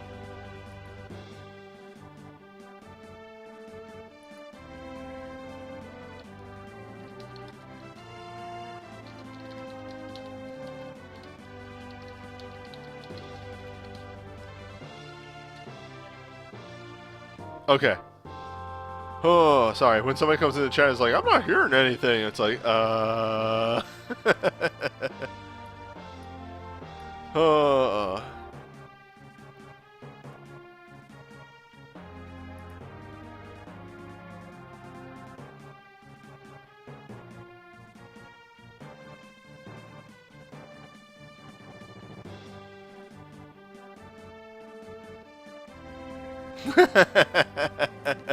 Sorry.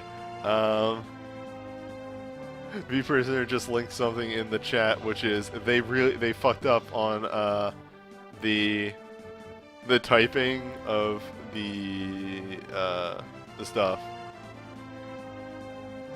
And yeah. Like there's some Unicode. But yeah, honestly, it's a very good improvement BSB-wise to Cecil, who had a very mediocre first BSB. It helps, yeah, it does help that Cecil Legend Dives into cover, so he can absorb more hits to make that worthwhile.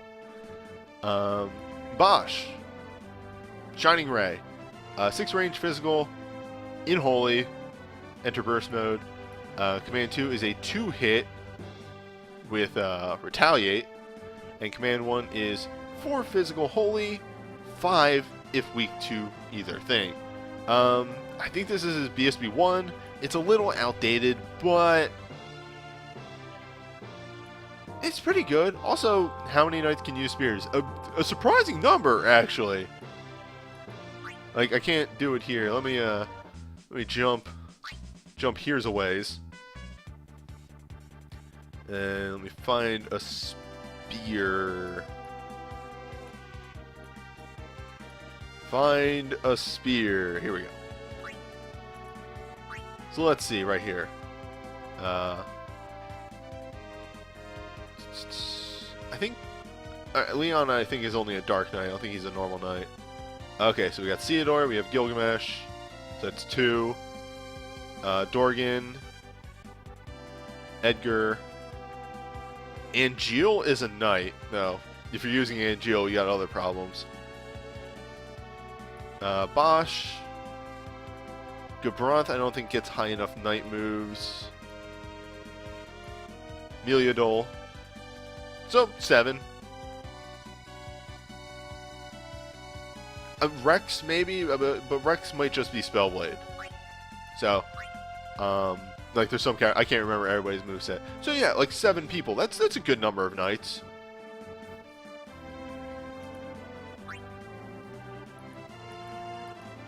Anywho, if I'm right and this is his first BSB, it's a little outdated, but the Unholy's nice, and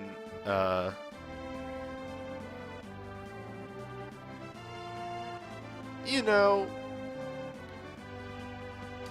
retaliate on a command, and then you can bring Divine Cross. This has viability to it. Is it perfect? No. Far from it. But viability. I think in a pretty soon 12 event, he gets a new Soul Break, so that, or BSB, so that makes sense. Here's Psychic Thunder Slash for Beatrix. 8 Physical Holy, in Holy, Burst Mode. Oh wait, Physical Holy Lightning. I missed that. In Holy, enter Burst Mode. Command 1, a 3-hit Banishing Strike. What? Yes, excellent. Command 2 is Divine Hazard. 4 Physical Holy Lightning to 1 target. Increase the damage of Knight abilities for 2 turns. Translator note, Psychic means Holy Sword. Good to know. But yeah, so Command 2 can up your Knight abilities, and then you can combo that into, say, Assault Drive, or Assault Drive, or Assault Drive. And Banishing Shock is fantastic for being able to bring a Knight who can Dispel, and you do not have to slot Banishing Strike, which is very useful. All in all, it's a pretty solid burst, though if I had her USB, I'd be using that instead.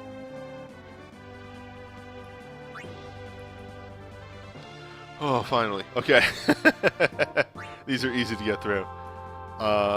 It's Orlando. He's good. Chance to double cast Night and Darkness. Yes, good. Okay, moving on. True Hero. Start full ATB. Remove delay from the user's actions for 1 turn. Good. Solid. Moving on. Cecil's Guise. Increased user's defense up to a small amount proportional to the number of attacks the user has taken. Okay, we're getting there. Slightly less good. Holy boosting armor, though, which is nice, but slightly less good than it really could be. Overall, it combos well with his cover, Legend Dive, which, and then like also combos pretty well with his other stuff that requires you to get hit. All in all, it's alright. I'm not going to die for this. And if I got 1 out of 11, I'd be upset. Bosch's Gloves. Begin the battle in Holy. For a Knight, fantastic. Beatrix's Plate. Moderate chance to cover physical attacks taken by allies. Reduce the damage taken a small amount. With Holy boosting and light armor. So those 2 things I really like. Cover less so. And on Beatrix, who doesn't really get any synergy from cover. Again, less so.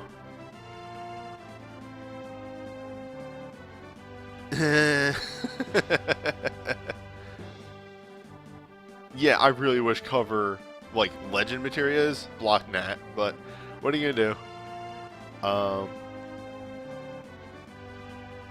Overall, because of the existence of Nat, this is not as good as it should be.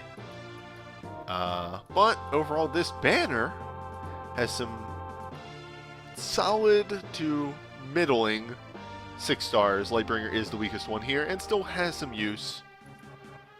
The bursts, Nat, non-attributed attack, or not A-type, non-attack type. Either way, it bypasses things like lore and taunt because it doesn't have a type. But yeah, so the bursts are all pretty solid. Like, I guess the worst might be Radiant Blast, just because it doesn't have the in-element. But even that, it has its uses. It's a Sentinel. Shining Ray is old, but still solid, and Psychic Thunder Slash is very nice. And Battle Cry and Swordplay. Swordplay might actually be the weakest one here. Like, if you really want my honest opinion. And even then, it's still pretty decent. It has an attack defense down on it, which is good. The first 2 legend materials are very strong. The latter ones... Well, actually, for Dalmasca is fine. Indomitable and Undying Loyalty are middling. Overall, if you're lacking holy damage, the banner is pretty powerful and a lot less traps than the ice one has. As for me, am I pulling on it? No. I have way too much holy stuff.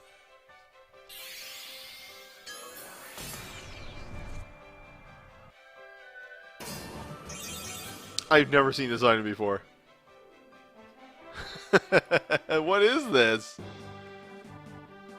Yeah, okay. Alright. We have one more banner to talk about. Finally, a different song. Okay. Matoya, Crystal's Power. 10 magic, fire, ice, lightning to a target. Raise user's magic and resistance 30%. Temporarily cause the user's witch abilities to reduce the delay of the user's actions for 1 turn and cause attacks to cause attacks of the target. Cause attacks of the target's vulnerable or slight weakness elements to trigger follow-up. I'm not even going to try and pronounce that. Tselts Nobd B.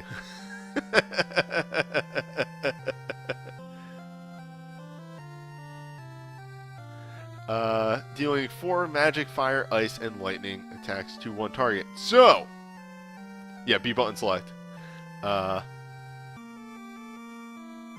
So, obviously this wants you to combo it into witch abilities. There is an ice and a lightning witch ability. No fire. That is a loss on their part. But a thing to note here is this line. Causes attacks of the target's vulnerable and slight weakness elements to trigger follow-up ability. I believe this means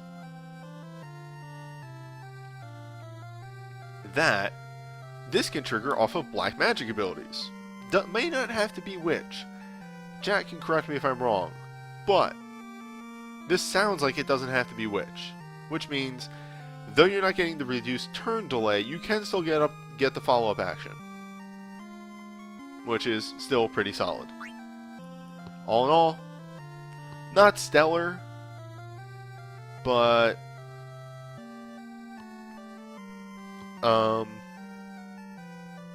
the cycle's okay. It'll get damage.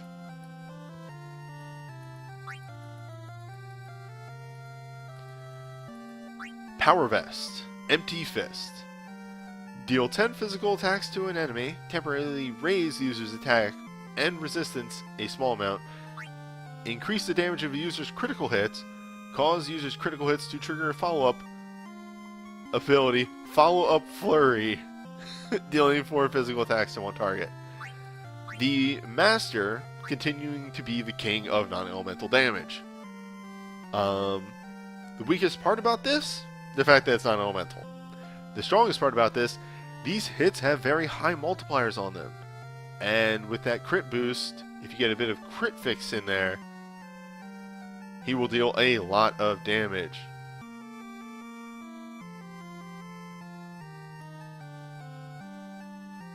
It's pretty good, but again, just like its only weakness is it's non-elemental. However, soon, Magicite isn't the end-all be-all.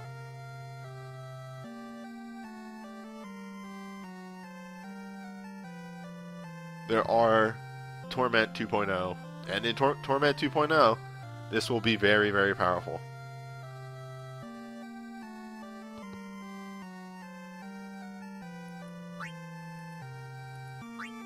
Shield of Light, Holy Chain, 11 hits and 2k HP shield. It's good.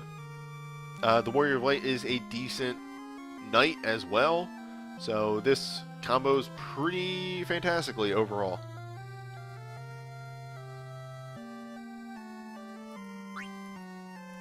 Bent on Destruction, a 20-hit chain for Dark. That's it. Just 20 hits, but giving your party an extra 42% damage from the get-go is no small thing. Honestly, they're both chains, they're both solid, they're both on pretty good characters overall. Did I not say 22? 22.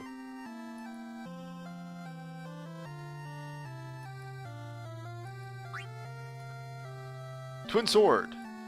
8 physical dark, infused dark, enter burst mode. Command 1 is a 2-hit physical dark, non-elemental.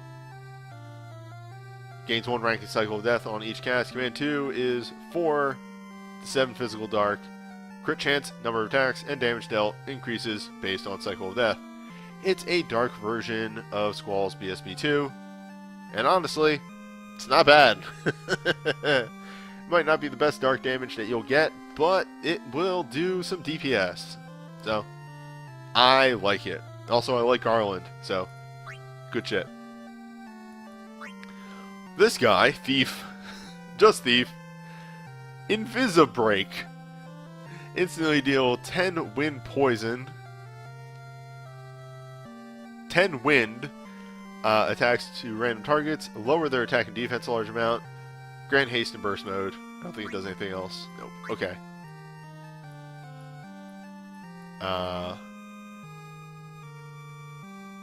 Deal 4 physical wind poison to 1 target, reduce delay of the thief's abilities for 2 turns. Deal 2 physical wind, poison, and lower their defense. The multiplier on this intro sucks. It's 4.46, which is really low for a Soul Break. It is criminally low for a Soul Break.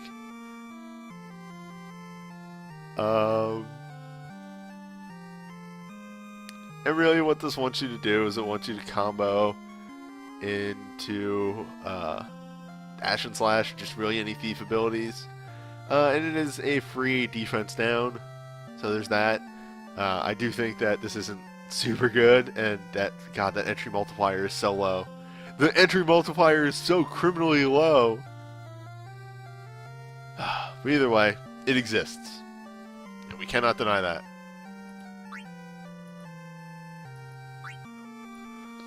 Matoya's Broom, which is in her eye. 8 magic physical ice lightning. One target, enter burst mode, deals 10 hits if weak. Frostfire Chant is 4 magic fire ice. Flame Bolt is 4 magic fire lightning. A little old, like a year old. But the multipliers on the burst commands are very high. And honestly, it's just a workhorse. It's 3 elements, no real downsides to it. And we'll just do good damage overall. Just pretty decent, all in all.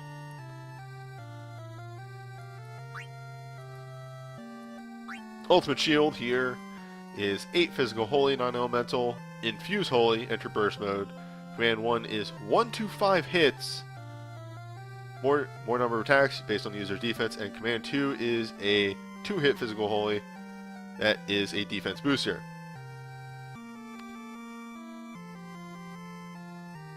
So, all in all, good. Command 1, this is like good if you want to run like 2 knights and give the other one Guardbringer, and you don't want to use Assault Drive. Nice. Thanks for the host, Doc. We're just doing some banner stuff real quick, and then we'll be wrapping up. But anyway, I'll probably do a pool. Just saying that. What? Either way, this is very good. Stroke of Luck is pretty decent. Has a fantastic animation, correct? And a free Guardbringer without actually having to use ability is very nice. Also, plus Holy Armor. I was not checking that on the rest of these. Let me see if any of these are elemental boosters. Dark boost on the Claymore. Synergy boost. Synergy boost. Nothing. And, right, Petrify. So just Garland's BSB had a booster on it. Steel Gloves. Show of Courage. Yes. 10 physical attacks to 1 target. Temporarily set the user's crit rate to 50%. Grant Last Stand. Enter burst mode. Command 1 is 4 physical hits. The user has Unbound Fury. Deal 8 hits. Command 2 is 4 physical hits. Lower defense and resistance 50%. Grant Unbound Fury, reducing the delay of the user's actions. You Command 2, enter Danger Mode. And Command 1, Danger Build. I love the Master. It's such a good character. Yes, it is a huge defense tank on the monk, or on the Master, but 8 hits is so huge. Honestly, really though, what a good move here is to BSB into USB if you somehow get both, and go to town, because you will be extremely powerful at that point. Yeah, and Command 1 has a 3.2 multiplier when on, which is gross. It's gross. It's a little gross.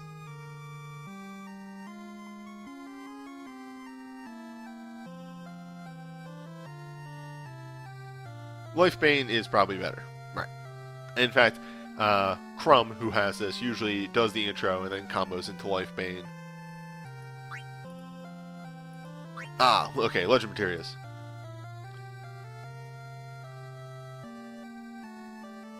So, a little bit of qualifiers here, both staff and witch abilities, but just a flat damage booster, which is very, very nice. For Matoya. This doesn't exist. This is a crime that they would even suggest that this exists. You know what this is? This is a wind booster, and that's it. It's weird that they made something that doesn't give you anything and boosts wind damage. Weird that.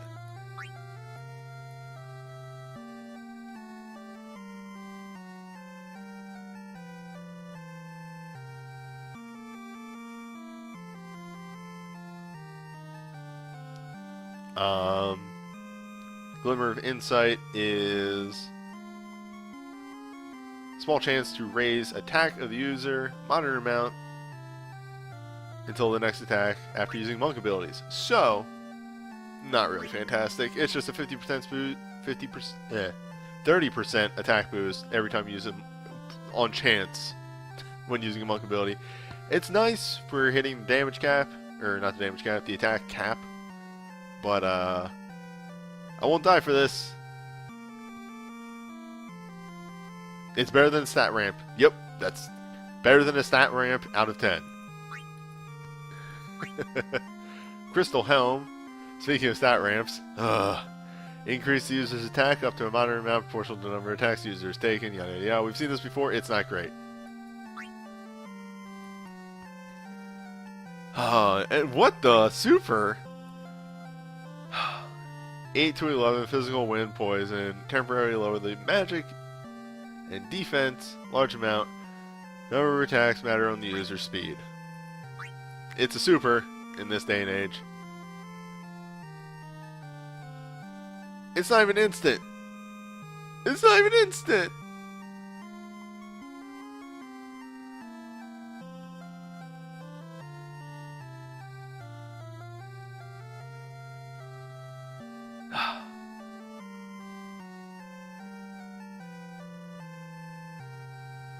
Yeah, I'm gonna hit some thief stuff. Pretty much this is a really good banner, unless you hit anything thief related, because the thief is just like a bad character. All of his soul breaks just suck.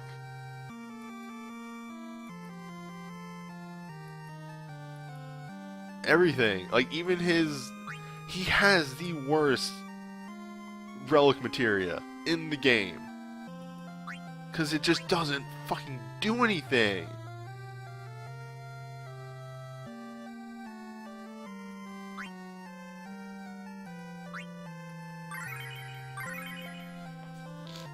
But I don't have anything on this banner, so there is that.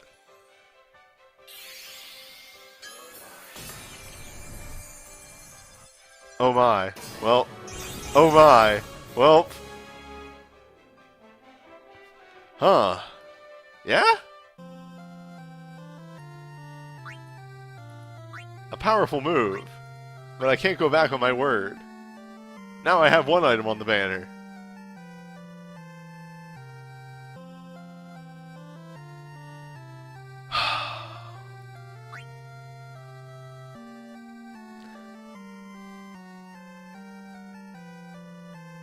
Join me in my trip to hell.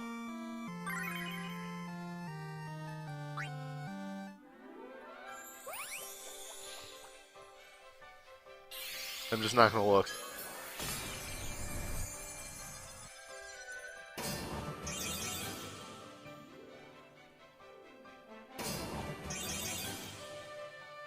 I'm just gonna let it go. And I'll look once I stop hearing the normal this little tune.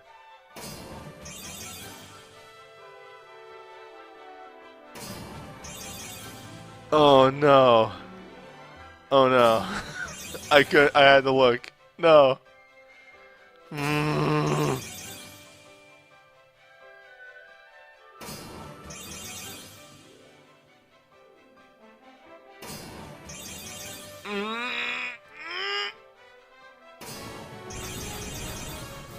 Yeah.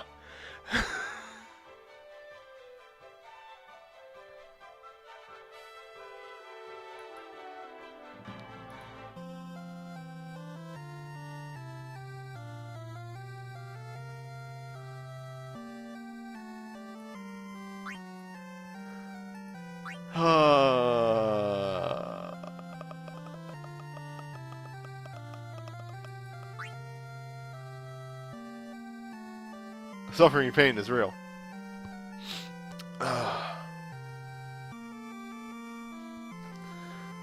Well,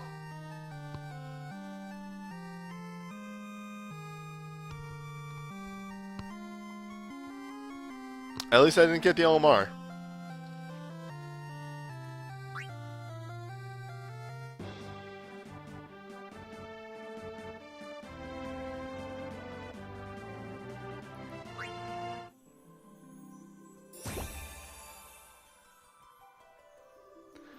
Oh, oofa. Alright, it is 11:10. I need to do a sign off and pack it in. I probably won't edit till tomorrow. Let me just see what is up next. Oh wait, we know. It's 13.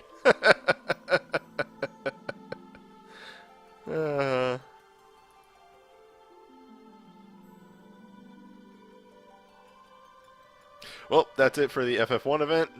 I look forward to the next one in a year.